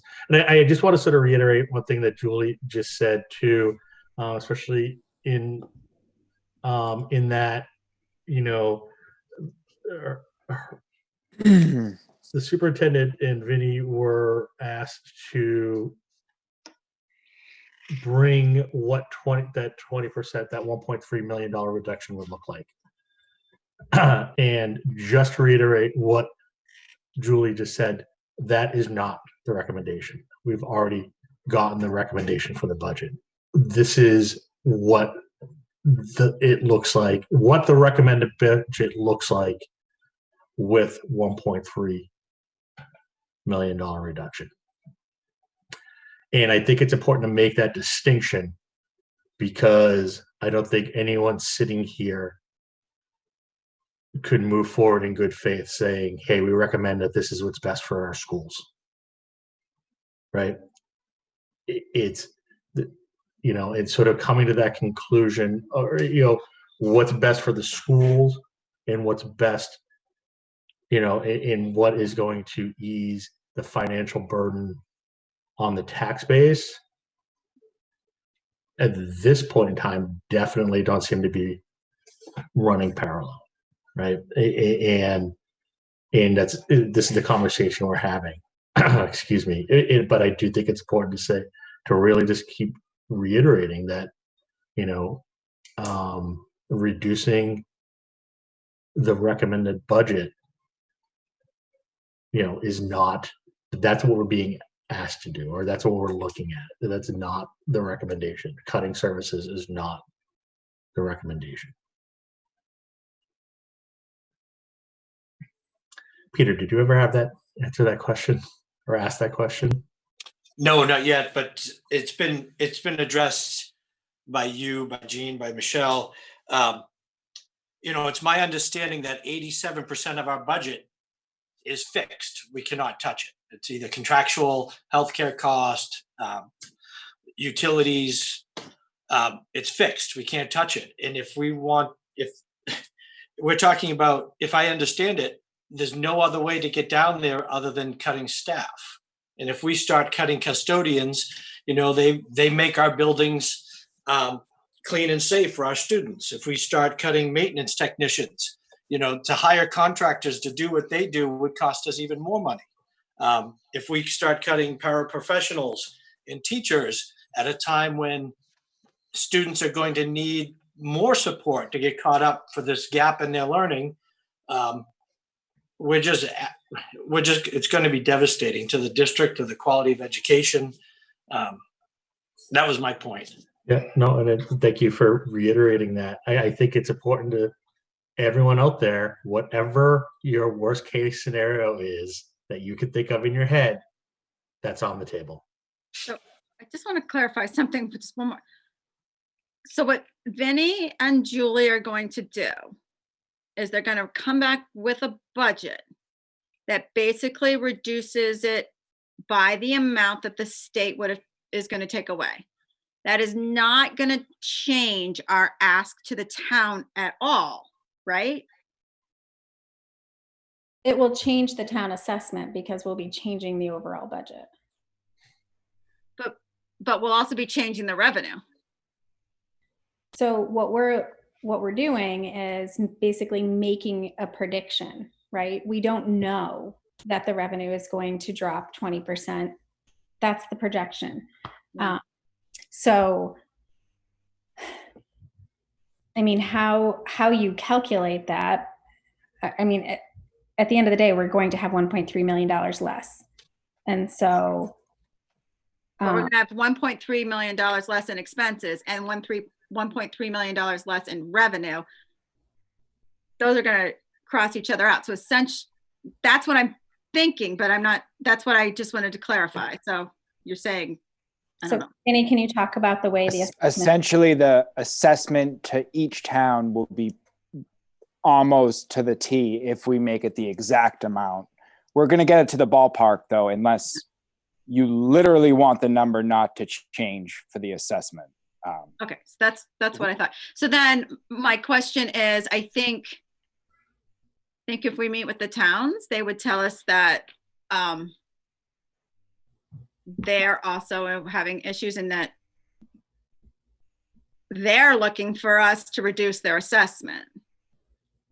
And I'm just going to say it, and I know Vinny's not going to like it, but should we be using more E&D? Because E&D can be something that's for unexpected and extraordinary times, and I think that's where we're at. So that's what I'm going to say. I mean, I wouldn't recommend it, but I know. But I mean, I think at the time, and you know, so this is, I think this is a time that you do have that discussion, right? And you know, just to clarify something that was just in the chat is like, yes, if we end up getting 20% less from the state and we keep the budget as is, that would mean that the towns make up the difference from what we're getting. So they would actually be assessed more. I don't even know that we can we do that? We can't, can we increase the assessment at this point? I don't think we can. yeah, I don't think so. I think with the approved budget you already set, that's the ceiling. Well, but I'd have to. Yeah, and you wouldn't be changing the assessment. You would just be putting forward the final budget that you approved. And then if and when we know what the state budget is, you would have to have another meeting, another town meeting to adjust the budget. If it was going to go above, so say then the revenue didn't come in and then you needed to increase the assessment of each town. And Vinny, can you look into like what that was that Brad was talking about like at a fall town meeting that you can adjust your budget? Like what we've always been told here is like, once you vote the budget, the number can't go up. But it sounds not true. You have to have another town meeting, an election to increase the budget. So you could schedule a fall meeting. So like what you have done historically is, and Vinny, correct me if I'm wrong, but what you have done historically is budgeted last year's Chapter 70 number. Right. And so there then the $30 per kid would come in and you would have that additional revenue. It would be like, I don't know, let's say $50,000, Vinny? Yeah, about. Definitely. So you could have gone back to the voters and asked them to approve to increase, you know, to use that money in this fiscal year. You'd have to have voter approval to do that. So what Brad is saying, some towns do that. They they project conservatively, and then when they get the real number, they have another town meeting. And You this, can do that. Yeah. go ahead, Vinny. You can do that because it doesn't change the assessment to the towns. It uses an alternative revenue source. So they don't have to come up with the money. Yeah, No, so if we, because the year that we had the 9C cuts, the town didn't make up the money, the state didn't send. We had to make cuts. So if we don't make the cuts that you're recommending and we approve this budget and it does come in as projected, we're gonna have to make the cuts anyways, because we're not getting the money from the towns. Right. So what Brad's saying, so what the recommendation is to be conservative, plan for 20%. Let's hope they're wrong. Let's hope we're all wrong. But you know, I mean, yeah. And if we Yeah, are no, wrong, I was definitely wrong there on how that worked. So I misunderstood how that worked. So thank you for the clarification on that. One thing I do have, Vinny, a question for you, just sort of piggyback on Michelle. If this isn't, now I understand that, you know, a boiler blows up next year, 2 years from now. If this isn't the time to use E&D, you know, what is in your eyes? Just when the boiler blows up, that's really it. Yeah. Well, and E&D is really a way to buy down your debt because it might help you get a better interest rate. That's my opinion. I don't know if that's okay. And I think you also have to have a long range vision. I don't know that anyone is projecting that FY22 is going to be any brighter than FY21. And so being mindful of that as well is really important in this context.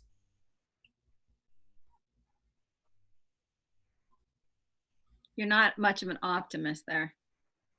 No, this is not my favorite.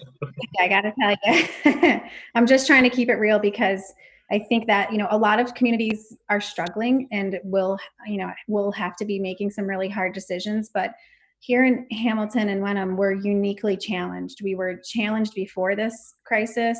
And so this was sort of, you know, one of my bigger worries when I first started learning about the two communities, and here it is.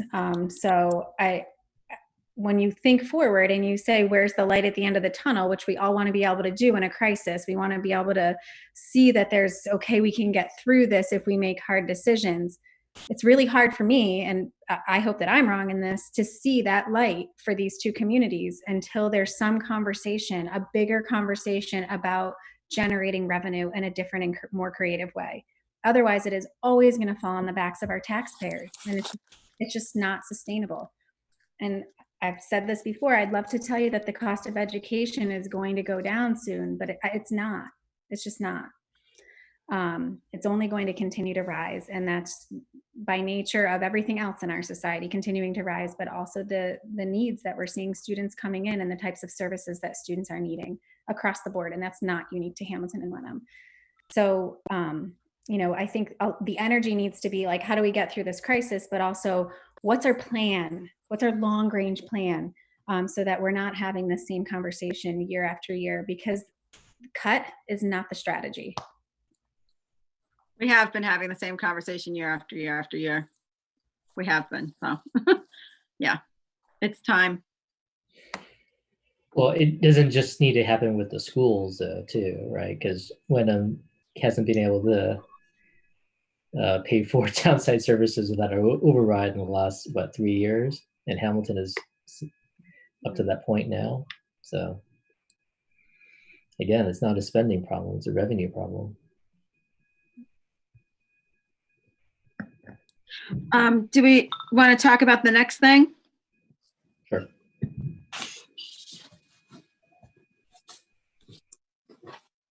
So can I just recap and make sure that I have all the right tasks in order? So Vinny and I are gonna continue to work on a couple of scenarios that get us to the projected revenue reduction. We're going to work with the leadership team to do that and have something prepared for capital by Thursday, May 14th. And then that will be shared with the full committee through our traditional agenda posting. So anyone who looks at our agendas on Friday or over the weekend will have access to what that new budget proposal is looking like. And then at what point do you want that like Google form, submit your question for the public hearing to be disseminated to folks? Is this Friday too soon if it went out with our communication about remote learning? Or should we maybe? I would think the sooner the better. And then we can just sort of reiterate on it a few, try and hit it a few other times, share it in different ways. I think the sooner we get the information out there, the more people we can get on board to sort of help support, and you're just finding out what everyone's thinking. So do we think that people have enough context to really submit questions at this point, or? I think that your questions are going to sort of answer that, right? I think there's going to be some people who are very motivated. They're going to ask something right away that it's going to already steer the conversation. The people who are actively involved are going to be actively involved, right? And so once that train starts rolling a little, we're hoping other people sort of jump on board. At least that's what I think. I think, Michelle, you might be thinking something different just by. Well,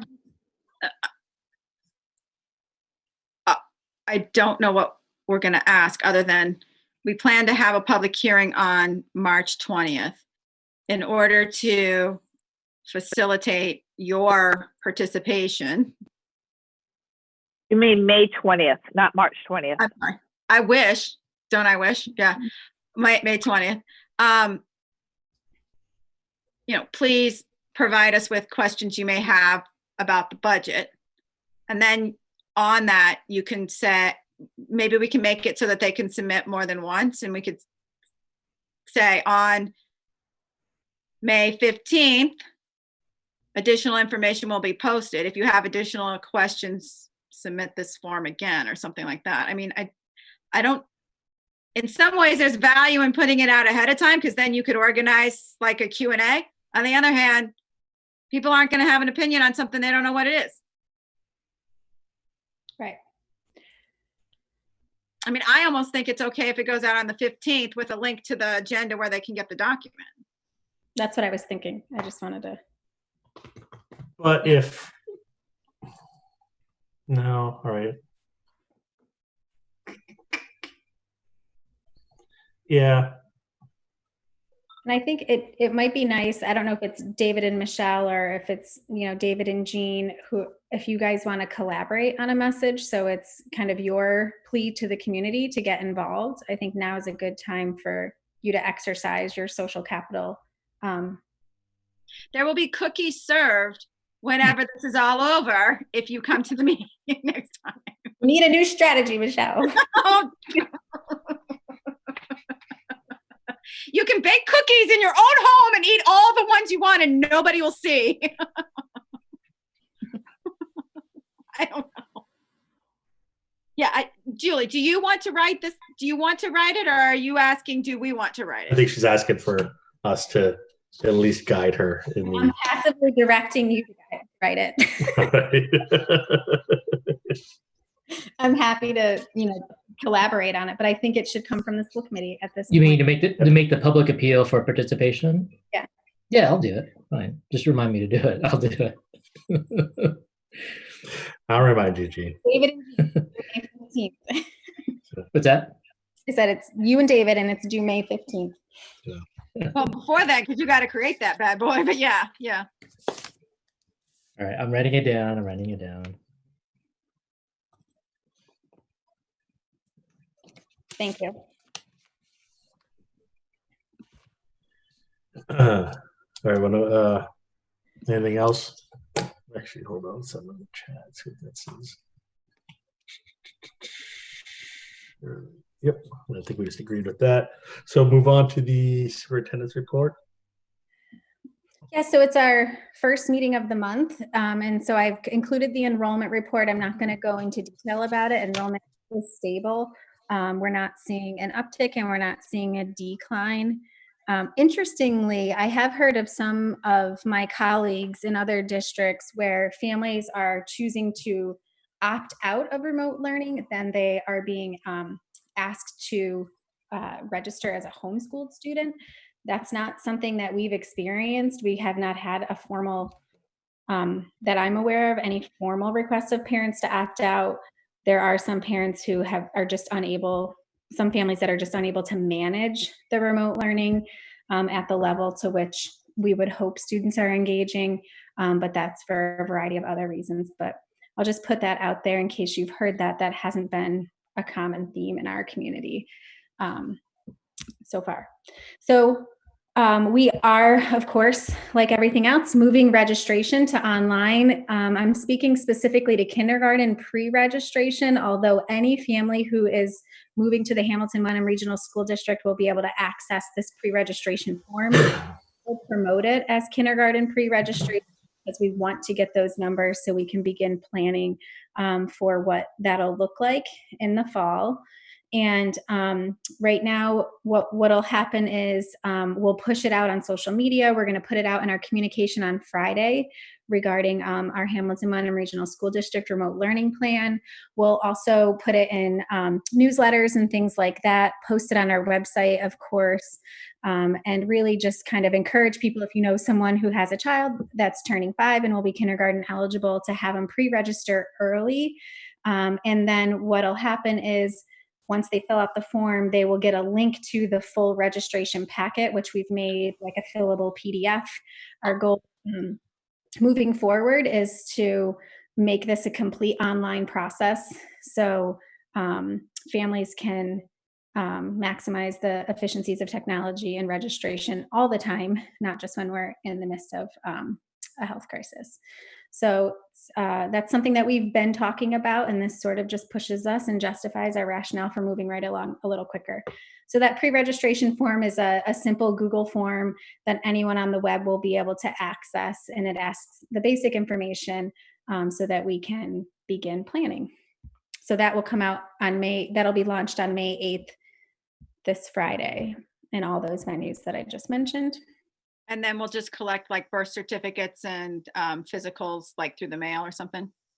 So we're going to encourage people. We've created a separate registration email and they're testing out the workflow now. So I don't want to misspeak, but we're trying to, if you can, as much as you can send digitally to us, it will go into a separate email address that's just for registration. And then basically like a file will be created for each student to house those documents. And when kindergartners or new students come for that initial screening or that, in-person visit, then that's when we'll ask them to bring the only document that we need, the original of, is the birth certificate. And so, but we're going to try to collect as much as we can electronically. So even if families scan the birth certificate, great, send it along, and then we'll get the raised seal version in person. Any other questions about that? Okay, next, an update on our remote learning plan. So as you know, we received new guidance from the commissioner. I can't even remember what day that was, as the weeks are running together, but we have been, and already were, probably you've seen some changes in the way your child is interacting with their teacher over the last week, but we have been updating our expectations, our internal expectations in terms of what we need teachers and teaching assistants and school counselors and principals across the board doing to stay connected with our students.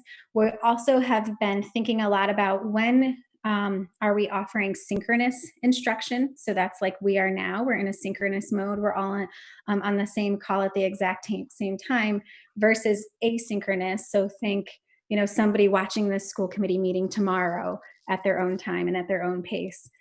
We are leaning toward more asynchronous learning opportunities. These will be instructional videos taught by sometimes by our teachers, mostly probably by our teachers themselves, because we know kids really like hearing and seeing their teachers on screen, but they also will maximize, the power of the internet and shared resources and use other asynchronous videos that we think are high quality and accessible for students. We'll lean more towards that, as we know that every family is experiencing remote learning at their own pace and in their own way, but there will still be synchronous opportunities for students as well, and that will look really different depending on the developmental stage of the student. What we will not be doing and have no plan to ever do is provide 6 consecutive hours of online synchronous instruction. That's not healthy for anyone. And we won't be doing those things. That's not the guidance from the state. And I've linked the guidance from the state here. And it's not something that we would recommend either. We're really trying to continue to make the plan flexible so that students can be successful. That's our goal. We want kids to continue to be engaged in the learning process. We want them to be excited about learning. We want them to be making progress. And we are working towards those priority standards that were published by the Department of Education. For us, in a lot of ways, our students have already demonstrated proficiency on a variety of those standards. So what our teachers have been doing over the last week and a half is working with curriculum leaders and curriculum administrators to assess what is the new content that we need to be creating in order to ensure that our students have all of those essential skills for promotion to the next grade level. And then keeping in mind that our job is to receive kids where they are, if and when we're able to come back to school physically or remotely. Asking ourselves those 2 questions: what does the student know? What is the student ready to learn? And adjusting our instruction in that way. We did, over the last few weeks, as we had already planned, survey students in grades 3 through 12 to better understand how they're experiencing our remote learning model. And then we also surveyed staff, because one of the things that is on my mind and one of my worries, in addition to worrying about how our students and families are coping through this extended school closure, is really thinking about our staff. Just to put it in context, we have been in this remote learning mode for 7 weeks. And so if this were summer break, we would be gearing up to come back to school already. That's how long we have been out of school. And teachers have had to adapt and adjust. It seems like about every 2 weeks we're saying, great job, now here's what we're going to do next. And we throw in some new expectations and we up the ante a little bit more for them. And they have been amazing in their response. Like I said, most of the time ahead of us, ahead of the Department of Education, already doing these things because they know their students best. So I'll just give some high level overview of the survey data. We chose to only survey our elementary students in grades 3 through 5 for obvious reasons. And we really our hope was that it would really be the student voice. There are some cases where we could tell that parents helped craft some of the responses, which we fully expected. So across all 3 of our schools in grades 3 through 5, we had 224 elementary responses. There was a pretty equal representation between all the schools and between all 3 grades. Some parents, excuse me one second. W. Good night, Ava. All right, there's her moment of fame. So they asked about the Zoom meeting participation. This was important for us to understand because we were kind of hearing anecdotally that some students really liked the Zoom, others didn't like the Zoom, and certainly some of the feedback we had heard anecdotally was like, boy, I thought being cold called in the classroom was tough. Like doing that on Zoom is even harder or more uncomfortable. But 42% of the students said they absolutely love their Zoom meetings. 53% they said they like it sometimes, and 5% said they were uncomfortable with it. So that's feedback that we're looking at. And I'm giving high level, aggregate data. Of course, we are able to look at it by the individual response as well. 91% of the students reported that they are using the grade level choice boards. So if you were to go on our remote learning website, you would see those choice boards there, and that they liked the specialists, the use of the specialist learning boards as well. So that's like art, music, PE. 16% said they're not using them, but they're working on their own. So they kind of have their own personalized learning plan going on. 70% wanted a balance between online and pencil paper. So we're thinking about ways to create accessibility at the schools so teachers can prepare some more paper materials and hands-on materials for kids. 82% said that they believed that it was the right amount of work, online work to do, and 65% said they would like more pencil paper. So I won't go into all of the details, but most students reported that they feel that they had what they needed to make a plan for doing schoolwork each day. And that's something that we talk about, is like, what is your work plan going to be? Because, you know, intentionally there's a lot of choice. So the positives, you'll hear this across all the grades. They liked the flexibility.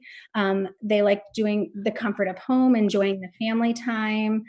For some, it really eased some of their social or school related anxiety.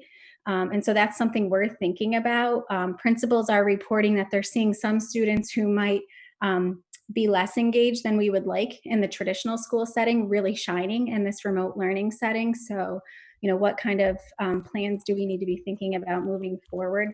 And students also reported that it's quieter and there's less distractions at home, and they like being able to access help from mom and dad or other family members.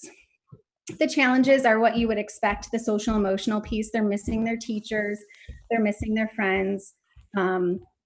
They are having to share technology in some households, so that can be a challenge. They are not having familiar classroom materials that they're used to, like their learning journals, and that the whole Zoom meetings are challenging for fun, or parents, this is kind of funny, but parents don't understand how to teach math. So any of you who have third, fourth, or fifth graders, I'm sure you've had that conversation. Some improvements are the organization, and that was a theme across the board too. Having a weekly plan that's mapped out like Monday through Friday. So you'll see that, if not already, teachers will be moving towards customizing that based on their individual classroom needs. Posting the assignments directly to Seesaw or Google Classroom.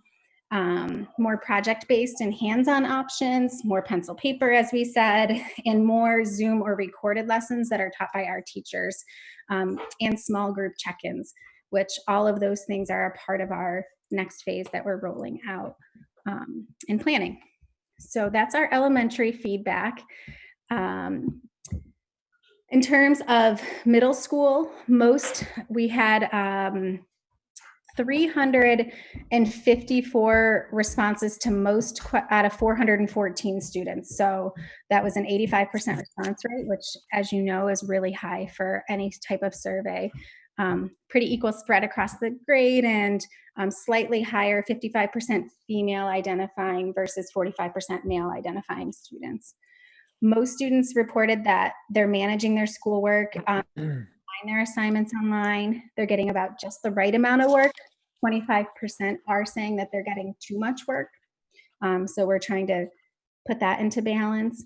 More than half of the students don't plan their work for the day. So we're wondering if that's leading to some of the organization and or overwhelmed or too much work feeling. Over 90% of the students say that they're able to or usually able to find a quiet place to work during the day. And almost every student has access to a remote learning device. Almost all students spend at least 1 to 2 hours a day on their schoolwork. 30% of the students say they're spending more than 3 hours. And so, sidebar, we do continue to disseminate devices at families' request. Alan, who's our IT director, is disseminating devices every Tuesday. And we're also still disseminating meals every Tuesday in partnership with Accord Food Pantry, which has been a really great success. In terms of interaction, most middle school students believe that they have the right amount of online interaction, and 17% said they would like more interaction with their teachers. 34% said they would like more interaction with their peers. So we're thinking about those things. Approximately 90% of the students are reaching out for help with their schoolwork. 61% say they're accessing friends, 79% said family, 58% said teachers, and 30 students reported that they're not reaching out when they need help. So obviously we want to keep tabs on those students and make that connection. 30% of students said they would like more feedback from their teachers. And the feedback was mostly received through writing or online meetings and online teaching or online tech immediate feedback methods. Approximately 75% review some, if not all, of the feedback and make changes to their work. So we know how powerful feedback is in the learning process. Overall, just under half the students say that they're feeling that they are learning the same amount as they did in school, and slightly fewer feel that they are not learning as much. So I'm sorry, I said that wrong. Just under half of the students say that they're learning the same amount as they did in school, and slightly fewer say that they're not learning as much.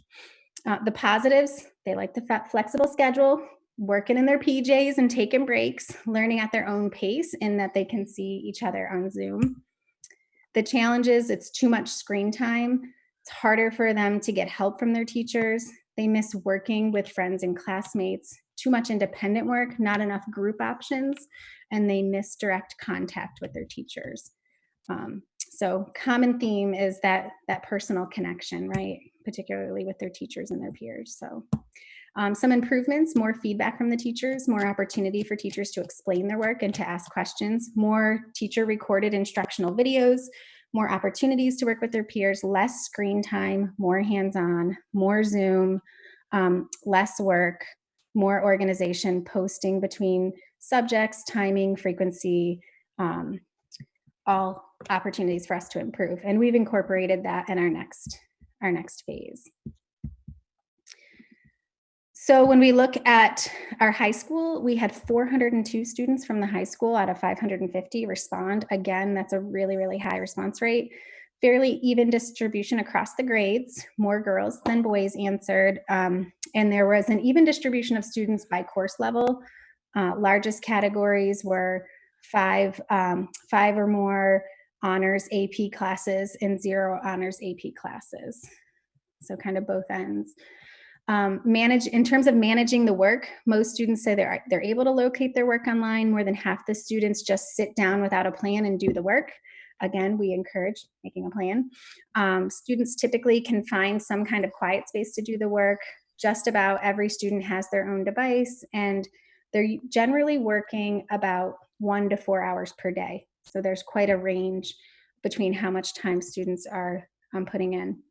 The interaction, students are generally happy with the amount of interaction with their teachers. They wish that they could have more interaction with their peers, and they tend to use friends as a source for help most of the time.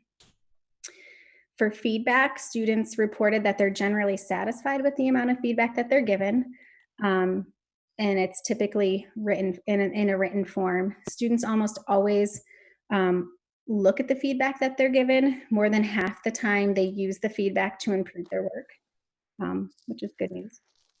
Overall, a majority of the students recognize that they are not learning as much as they normally do, although they say they are learning something. We fully expect this to change as we focus on delivery of new content and addressing those standards over the next 7 weeks. Positives, time to sleep in. We talked about that earlier. Flexibility, when do they work during the day? Also self-spacing, so they like the asynchronous options. Understanding of the teachers. If they're not able to complete an assignment, there's compassion and empathy around that. The comfort at home eases social anxiety, again, access to the teachers and the socialization through some of the Zoom calls and Google Classroom. The challenges, motivation, especially for our seniors. It's hard to keep them motivated. The Zoom calls, they are feeling like the notifications, the timing of the notifications are unclear sometimes, or they don't get ample notification, and it's not always clear what the purpose is of the Zoom call, and so they'd like to know that in advance. They did call out specific teachers who are organizing these things really well, so we're using those as models moving forward. Also, that there's an uneven workload between courses, the Google Classroom organization, and then getting help is a challenge. They're saying there's a lag on feedback in email responses. So improvements, classroom organization, again, the weekly plan. Interestingly, there were some students who reported that the weekly plan was really overwhelming and they preferred just the day-to-day view. So one of the common themes is it's kind of everybody needs something different, as we know. And like I mentioned last time, we know that, and we differentiate daily in the classroom. It's a little harder in this setting to really assess where kids are and what they need. Another improvement, again, around classroom organization and making assignments really clear. The Zoom calls, they like having shorter, more frequent Zoom calls, and increasing the interaction time with their peers, clearly identifying how to get help and align that with the due dates. So say if something was due on a Friday, or something was due on a Thursday, but office hours might be on a Friday, is there a way to make the due date after the time when they can access their teacher? And they wanted more answer keys posted so that they could get that immediate feedback without waiting for a teacher to respond. So that very clearly some themes there that we saw across the grade levels. And that's just a high level overview.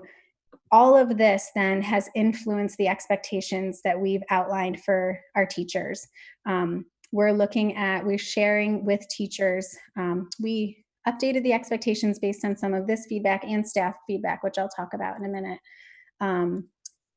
Principals have been working through those expectations with their staff during faculty meetings this week. And then we're planning a communication on Friday to families that will share with them some of the changes and the shifts in the remote learning. Mainly the response to the guidance, and now having those priority standards and how we're planning to make sure that all students are making progress towards those standards in preparation for promotion to the next grade level. So I'll be brief with staff. Our focus was really, wanting to deeply understand how staff were coping, how they were caring for themselves, what they were accessing in terms of support through our professional development website that we have created, and some of the online learning options that folks have. Of course, based on this feedback and just naturally what we anticipated staff would need, those professional development opportunities are enhancing and changing as we speak. We had 181 teachers respond. Again, that's a really high response rate. 49.2% were from our elementary schools, 23.2% from our middle school, and 25.4% from our high school. And so, like I said, we had questions about self-care. We wanted to know what folks were doing, what were some of the positives in terms of self-care and how they're keeping themselves healthy and well. And then also what were some of the negatives, were things that were hard. And I'll just keep those confidential because I don't believe we said we were going to share all these things publicly. And then we asked questions about remote learning, how they're planning and collaborating. Are they working? How frequently are they working with colleagues and communicating with students and staff? And so the majority of teachers said that they're communicating with students and staff between anywhere from 0 to 10 hours. We had it in 2 different categories, so it's hard to quantify. I'm sure no one is doing it 0, but 5 to 10 hours, I would say, is the majority. And collaborating with colleagues, teachers are spending 5 to 10 hours a week collaborating with their colleagues, in some cases 10 hours a week, depending on the grade level and the content that they teach. 75% of the teachers who responded said that they have regular collaboration to provide standard online learning consistent with their subject or their grade, and that's by design. We want teachers working in teams when possible, so that if they have to step back to take care of themselves or a family member, they're able to do that, but the families on the other side of the remote learning are seeing a seamless stream of access to learning. 67% that they often work with others in their grade level or department, but they create many of their own learning opportunities independently. And then very few said that they were working alone and, just checking in with teachers throughout the week. In terms of technology, about 47% of our teachers have accessed one or more of our online PD sessions. These are mostly at up to this point, the time of the survey had been created by our library and media specialists. And so they have been a huge resource in all of this. 89.5% say that they're collaborating with colleagues around technology and professional development. 56.4% said they're doing independent research to see what other schools are doing. 53.5% said that they are accessing technology for instructional and curriculum resources. 45% said they're accessing the Hamilton Wenham tech support staff. 37% said they're accessing our training and links and live sessions. And 35.5% said they are accessing our curriculum coaches, our leaders, and our coordinators. We asked questions about communication overall in terms of emails, Zoom calls, staff meetings, access to their school administrator and tech support. The majority of staff thought that it was clear, thorough, and timely, or that it was adequate and enough communication. And then we asked questions about what were their top teaching strategies. So 89.7% said they're providing one-on-one support through emails and conversations. 82% said they're posting assignments. 77.7% said they're holding Zoom calls to promote that classroom connection. 74.9% are providing feedback on submitted work, as the students reported. 72.6% are hosting office hours for individual help. 60% are holding Zoom calls to provide instruction. 60% were using online games and websites for practice and assessment. Posting instructional videos was about 49%. And then using Google Voice, text, or phone calls was about 17%. So part of our expectations moving forward is that every student's getting some sort of connection each week. And that hasn't been a clear expectation. It's been a strong recommendation and suggestion. So that's one of the things that we're responsible for as a district in keeping track of students' level of engagement. We want to make sure that we know where all of our students are. And if we're not able to connect with them, that we have a strategy in place to put eyes on those kids. Because we've all seen the news reports about domestic violence and the uptick that communities are experiencing with families being home in different ways than maybe they're used to, and or students who can be vulnerable in a traditional school year, not having access to the same supports. So we're really mindful of that and thinking a lot about how are we staying connected to every single kid.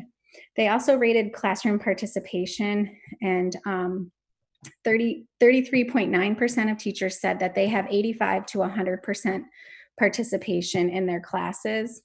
32.1% said 65 to 80%. So the majority of students are connecting.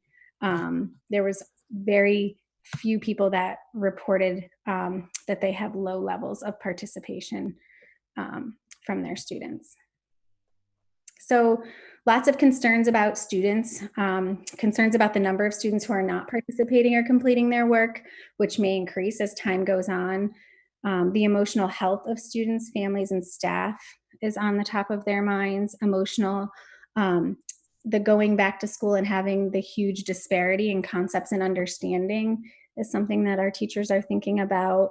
Student regression, equity for students, access to lessons, the different levels of supports that students may or may not have at home, too much screen time, and concerned about the students who do not work, and how will we handle that?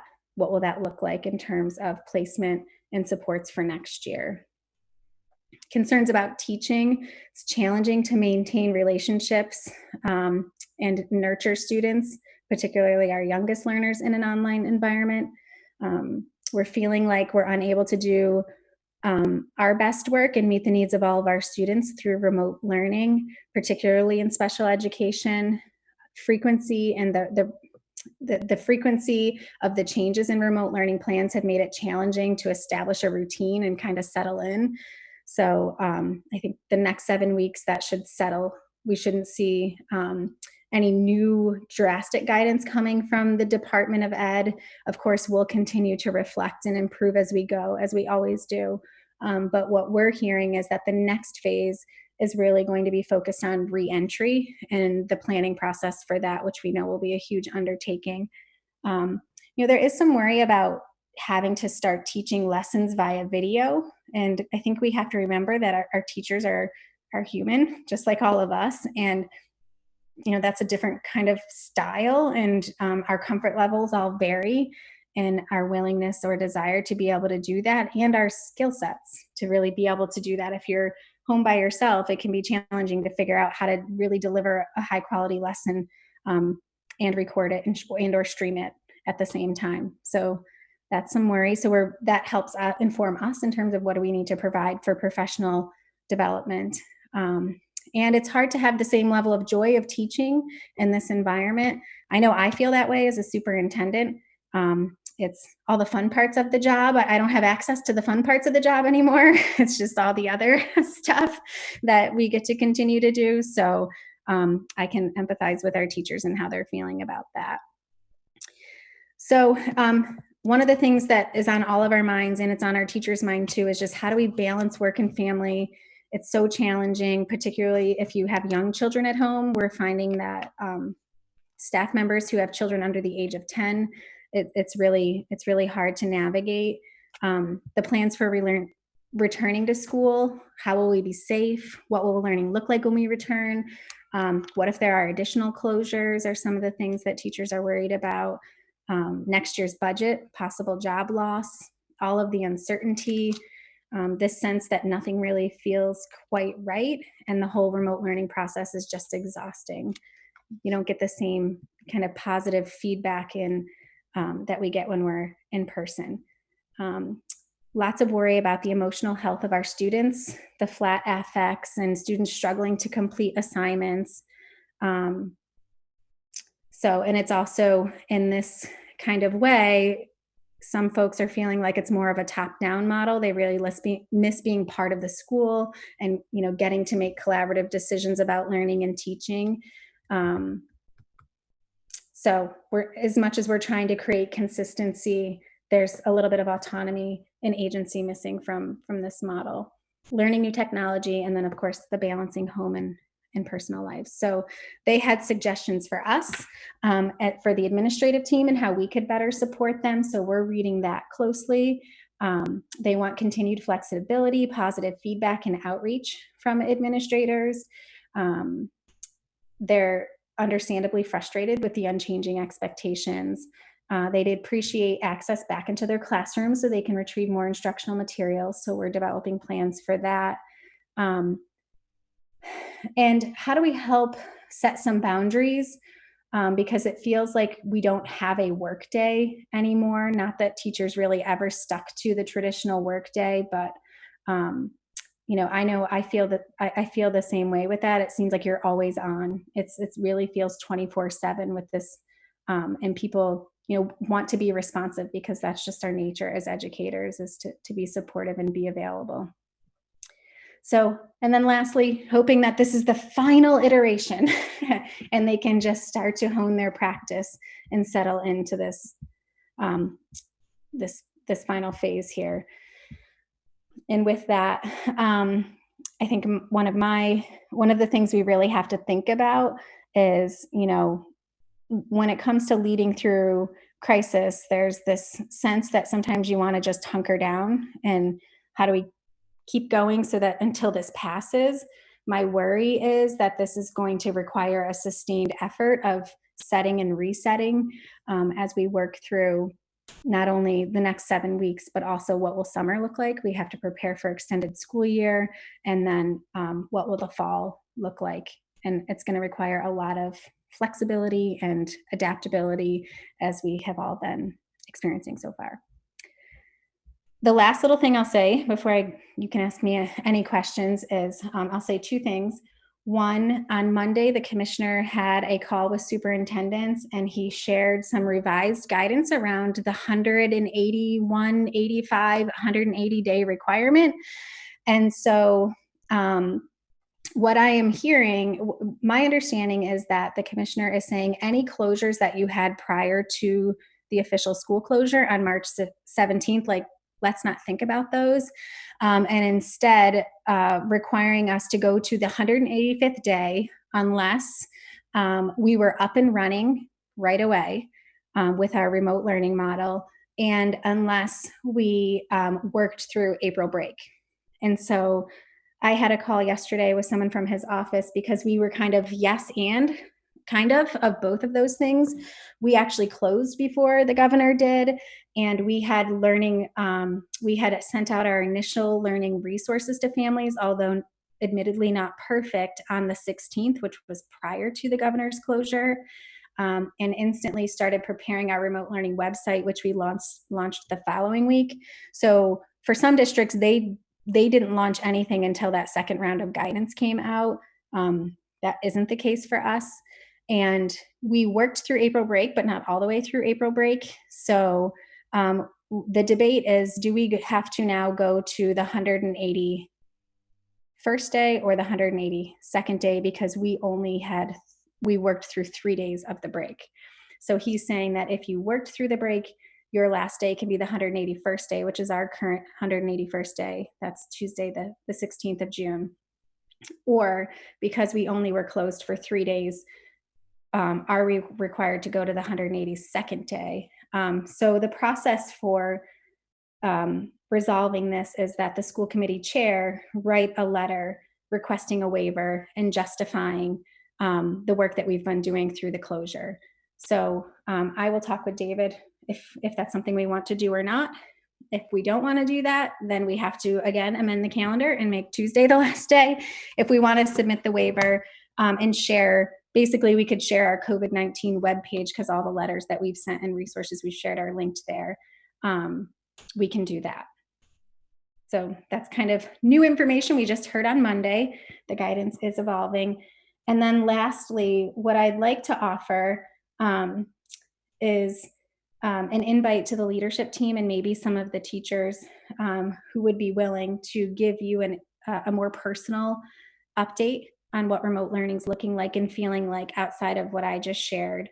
I think what's hard for me as the superintendent in this environment is it's not as easy to be connected to the classroom and to the schools. I can't just walk into a building or walk into a classroom and see the things that are going on. So I thought it might be a nice opportunity for you to hear directly from those folks. So those are kind of two choices that you have. One about the last day waiver, and then would you like a presentation either on the 20th or June 3rd from staff and administrators? I'd like to hear from the staff. Yeah, definitely.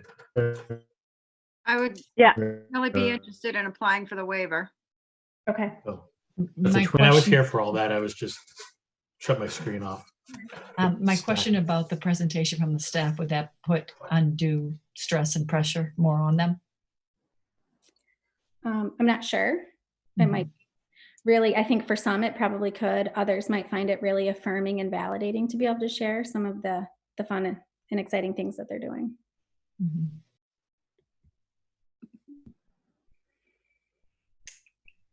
Okay, so just looking, do we want to plan for June 3rd for that? Because you have kind of the budget stuff on the 20th. Yeah. We definitely don't want it on the 20th. So Julie, you have a feedback form on our remote learning website? Yes. What have you been gathering from that? A lot of things. basically what we're trying to do is we go over that once a week when we're in our leadership team meetings, and we sort of say, okay, is this a parent from your building? Is this a parent, should Julie respond to that? And I'll be honest, I have like 7 that I'm supposed to be responding to, and I haven't had a chance to do that yet. But what we're hearing is a whole variety of things, some positive feedback, people just thanking us for the work that we're doing. Others are having a hard time with organization. That really was a theme that we were hearing. And some folks, even though we're putting the learning boards out, parents are having to spend 2 hours to create the work plans for their kids, depending on the age level of the student. We have had some requests of older parents to have access to their students' Google Classroom, which, we can help with, but we would encourage them to work through their child to get that access to the Google Classroom site. Trying to think off the top of my head. I haven't had a chance to look at it yet this week. So kind of a mix that, really I think what it comes down to is for some families who there's a 2-parent working household and they're trying to work from home and navigate their child's learning, they want more from the schools. They want more of that asynchronous work. For parents who maybe have more flexibility, it feels like it's too much work and they just want to be able to be outside and doing other things. So there's no one size fits all is really the theme that I'm gathering from this, because people really want to be able, everyone's context is really different in this environment. Some early on, we're really kind of comparing what we're doing to other states or other districts. I think that we've answered those questions and explained where we are. Some folks have been reaching out and asking for sessions with counselors. There's some concerns about how their children are managing the lack of social connection during this. We had a student who sent a pretty entertaining feedback response, and just basically saying that it's too much work. They'd really benefit from a lot less work. And then lots of requests from like the elementary site, wanting it to be more clear, wanting more direction. So we think the week at a glance plans will really help.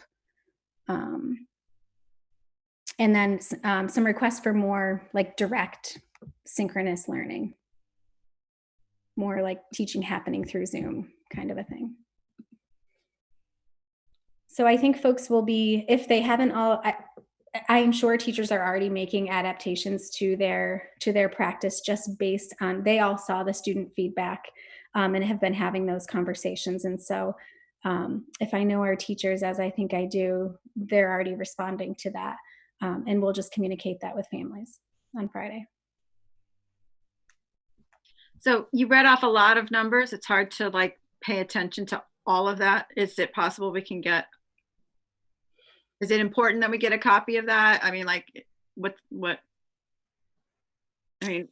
is that something that spits out easily? Like, what is it? So I can share with you the overview that the principals created for their phase level. I would worry about sharing the individual responses because there is some personal information included in there. But let me just talk with the leadership team about that and make sure that they feel like what's on there is good to go, and we can share those with you. Okay. Peter, do you have your hand up? I'm sorry, were you talking to me, David? Yeah, it just looks like you had your hand up, but didn't have No. Nope. So thank you, Julie. That was actually a lot of info. So I think kind of like Michelle, it would be a little helpful just to sort of see it in front of you because there just was so much. But obviously keeping in mind of, keeping everything private. And the last thing I'll say is that any student or staff member who expressed a need for support, we've made personal connections with those folks. And that really still remains our primary focus, is just making sure that when we come out on the other side of this, we're as whole as we can be, and that we're really caring for each other and checking in.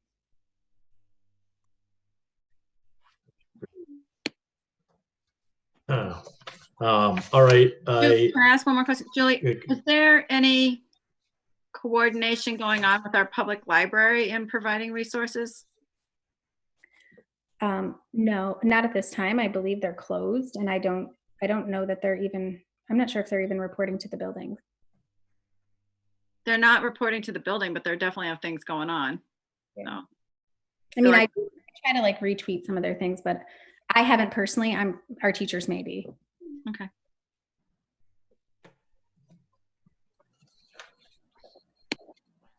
Well, thank you for that, Julie. I have nothing for the chair report. I think I've laid everything I had to say out already tonight. Moving on to the committee reports, Capital Financial Planning Subcommittee. Your next meeting is May 14th. Anything else you'd like to share? Yeah, so we worked through a draft of the MOU, so with the turf group. So we hope to have a draft for the full committee's consideration on the 20th, Stacy, is that right? Just give thumbs up. Yeah, on the 20th. Yes, on the 20th. Okay. So make sure I had that date right. So can we put that on the agenda Yeah, good to call. approve the MOU? So Stacy's done great work working with Naomi and the turf committee representatives. So I think it's in a good state to move forward. So that's it. Great. Policy Subcommittee. We're going to meet again on the 20th. We are requesting that we have a public hearing on May 20th to review our religious observation policy. We've already put together a recommendation for that, but and we'll be bringing that to you in response to some requests from parents and leaders in our community. So it's not a big change. I'll just say that it's not a big change. And that's all we have for this point. All right, thank you. A negotiations. Oh, actually, this isn't really a policy thing, but can I just say this now? Go ahead. So early on in this remote, whatever, meeting things, we had a meeting that was Zoom bombed, for lack of a better word. And you may notice that tonight, if you're viewing, it's a little bit different, that you're sort of off in your own room and we're in our own space. And that is to protect the community, that we experience something that we would not tolerate in a normal meeting. And so we have set up security protocols that would allow us to have a secure meeting. And it's really thanks to Vinny. It's a little more work for him to set this up this way, but you know, we should just recognize that we did make a change to what happened in response. We made a change to our operating in response to what happened. And it was A, because we wouldn't tolerate that in a regular meeting, and B, because we're here to protect everybody. So.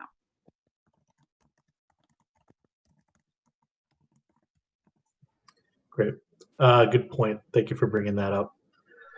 Excuse me. Negotiations Subcommittee. You're meeting tomorrow. We're meeting tomorrow at 4 o'clock to continue to review the contract with the Hamilton Wyndham Educators Association, as well as discuss with the union reps what's happening in moving forward with the FY21 budget. That's it. Right. Sound good. Excuse me. Moving on to consent agenda. Up first with the warrants. I make a motion that we, the Hamilton Wyndham School Committee, accept the consent agenda as presented, and no changes. Michelle, wait. Can you ask warrants. before if anyone wants to pull it? Oh, thank you. Before the Thanks, motion. Stacey. David, Okay. if you could do that, please. Curtis, would anyone like to pull any warrants? All right, go ahead, Stacey. Michelle. I make a motion that the Hamilton Wyndham School Committee accepts the consent agenda as presented, and there can be no changes. Okay, so David, you only asked if we wanted to pull the warrants. You didn't, there's more on Because there. I only had her doing the warrants, and then I was going to do Okay. the minutes. Okay, So Can we get a second? Second. Ty Primo. So yes, you gave a thumbs up. Sorry, I'm muted. Yes. So Michelle Bailey, yes, Stacy Metternich, Yes. Peter Walsh, Yes. Michelle Horgan, Yes. Jean Lee, Yes. and David Polito is a yes. Now the January 8th meeting minutes. Would anyone like to pull any of the minutes? I guess I would still like to pull the minutes for the same reason I did the last time. They have not been changed. What was the one? Because there were a few that had no seconds, correct? Pretty much almost every motion had no second recorded. Mm-hmm. Didn't someone say though, because everyone voted unanimously, that it was okay not to have a second? But you couldn't know that it was going to be a unanimous vote until after you voted, and you can't vote until you have a second. Ah, And I don't know if that, I don't think Mahala was there. So I don't know if it was that she couldn't hear it on the recording. She said in her email when I was asking about it that there was no second that she could hear on it, that no one had made a second that she could hear of. So that's why she did not include the second. Because I don't know if it was that meeting or the February meeting, but I remember David explicitly saying that when it's a budget, when we're voting on the budget, you have to do a roll call. But I can't remember who made the seconds to the vote. And I wasn't at the meeting. I was out of town, so I don't know. So I don't want to vote on these minutes because I wasn't there, so I can't ascertain what was or wasn't done. Yeah, and I didn't go back and review the video, but I also was not at the meeting itself, so I can't really say what was or was not done. And I don't know what Robert's rules, I mean, when I looked up Robert's rules, it says motions need seconds. But okay. you know, I mean, I think ultimately does it matter? I guess no, because it was unanimous, but it is kind of odd that there was a whole meeting without seconds. So I just don't know what's going on with the minutes. That's all. I'm looking at, the first motion was second. So Yeah. it does seem odd that we wouldn't have seconds for the other. And would you like me to go through the video? And I mean, I would have done it, but remote learning takes a lot of time. as does food pantry work. Yes, it does. So I will find some time before the next meeting, go through the video stuff and Sorry, put these things. It wasn't something I could get to. Sorry. No, that's fine. Yeah. Okay, I'll take a look at it. So we're going to table. We're going to table this again. Topics for future meetings. I have the MOU. Anything else that we need to bring up for What May about 20? What about the MASC nomination? Mm-hmm. Do we have that letter to approve for next meeting? We were talking about the 20th. I've been working on it, and I'm going to hand it off to David after the weekend. I appreciate that, Michelle. I actually thank you because No, it's almost done. I just have to add the last piece about the donation for the remote learning. Very important one. Thanks, Michelle. I appreciate the work doing it because I know we've missed out on that for the last couple of years. Yeah, no problem. And you're uniquely qualified to write it because I think you have access to the information, but also the history. So, I do. Thanks. Okay. Anything else we have? we're going to have that hearing on the religious observation policy. I think that's already on the docket. Religious observation, and then what we're going to do the Budget hearing. budget hearing. I have budget hearing, MOU, religious observation hearing as well, and then the MASC nomination. And then June 3rd, I have leadership team and staff remote learning update. Yeah, and David's going to write the letter to the DESE. That doesn't have to further waiver. We don't have to approve that. It doesn't require school committee approval. Are we going to be trying to set up a meeting with our counterparts to talk about the budget? Like the boards of selectmen, FinComs and things like that? Or are we going to invite them to the public hearing, or what? How are we going to talk about that with the people that we're going to try and collaborate with? I would, if I could offer a recommendation, I would recommend that someone from the school committee meeting participate in the Wenham Board of Selectmen meeting next Monday. I believe they have one, or it could be Tuesday. Probably Tuesday, but it could be Monday. But I think it's Tuesday at 6:30, and then someone else maybe Monday the 18th at Hamilton, and then invite them to our meeting on the 20th, so that we're not having to schedule another meeting, but that we're maximizing the meetings that are already scheduled. And FinCom, like, will our liaisons reach out to them as well? Mhm. I can do that.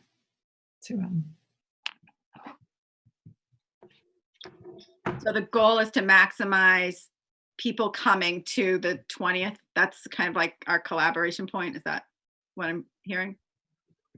I think it's going to have to be. I don't know Okay. if there's ability to schedule another meeting. No, I think that's true. Okay. Yeah. will they need an invite from Vinny, If they're going to participate like this. like we did on Tuesday? Mhm. Okay. If you just want to let me know their emails, I can make sure they get it. Thank you. So just in terms of organizing the agenda, you'll have a public hearing, and then you want them to be on the panel so they can be, do you want to schedule a discussion with the FinComs and then take action on the budget recommendation? Or do you want the budget, you know what I'm saying? Mhm.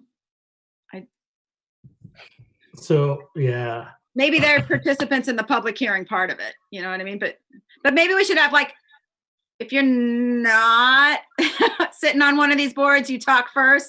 And then if you're sitting on one of these boards, you talk, and then the school committee talk. Is that what you're saying? I'm not, I'm just trying to understand how you want to organize it. Me too. Yeah, because I'm not sure we want to go with a full open discussion, because it'll be a long night. Mhm. Yeah, I don't want to either. I mean, we're not, like, the school committee needs to be able to deliberate by itself as a body. So what I think, just thinking right now, I would think we had the public hearing, the other elected officials would be, I mean, they're obviously, they could be attendees because that's a public hearing, so that's not a thing. But in terms of the school committee then weighing the recommendations and then debating it, I think we need to have that opportunity first as a body. How do we make a decision if we don't understand the condition of the town's finances? Well, we could, I mean, the other way to do it would be to open up that discussion and include them, but I just don't know how to do that. Well, I mean, don't forget that 20th date, we're pushing the Hamilton warrant by 2 days anyway, right? Because they were saying that they kind of need everything in by March 18th. So it honestly can't be too big of a discussion. Yeah, sure, Colin. Go You know? dig through the old. May 18th, clothes. David, not March 18th. It's going around today. Jean, you took off your video. Okay. Yeah, I know. Because I didn't know if you. My daughter was walking around. So, oh, right, but Mike was still on, right? Yeah, okay. Got it. There you go. At least the video was off.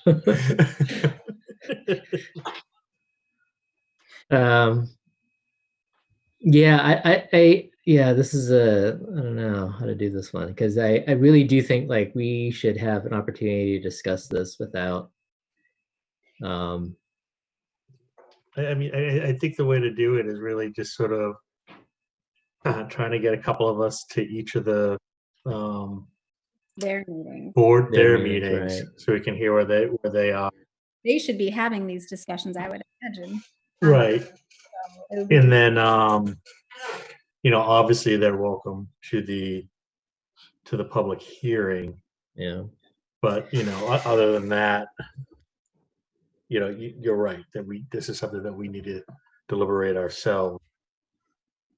Well, I'll go to the Hamilton Select Board meeting on the 18th.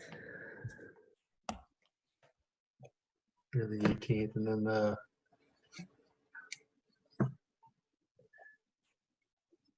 are they both on the 18th? Yeah, because they met on Monday, right? Wenham is on Tuesday, May 12th at 6. 12th, Tuesday, 12th. They can do that. I These think guys love me. I think Wenham's meeting weekly now. I think so. Yeah.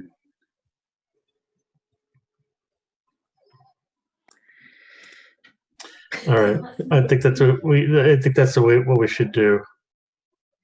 Okay. So, and then we've got. Okay.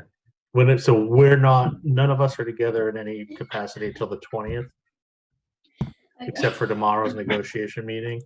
We have negotiations tomorrow, and we have a capital. On the 14th, right. Capital on the 14th. Okay. No, so I think if we should at least have someone from Capital checking in on Tuesday as well with the Wenham board. So at least you have something some sort of idea. I don't mind sort of reporting it, but just for discussion's sake, it might make more sense to have someone else. Stacey, are you able to? What is that? Tuesday the 12th. At I'm not sure the time. 6:30. 30. Yeah, Yep, I can do it.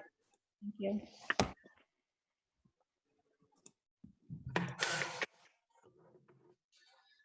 My calendar.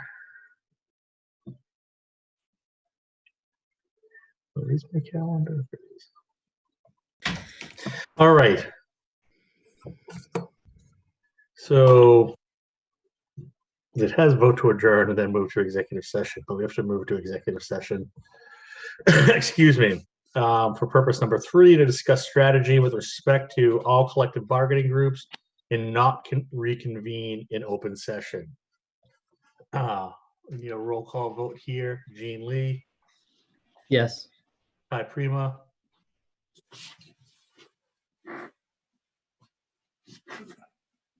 Yes. Michelle Bailey, So one of the parts about executive session and remote participation is that you also have to state that you are in a place where no one else can hear what you're saying. So I'm going to vote yes, and I'm going to state that I need to move. So okay. Stacey Metternich, Yes. Peter Walsick, Yes. Michelle Horgan, Yes. and David Polito is a yes. So, Vinny, if I'm correct, you sent out a separate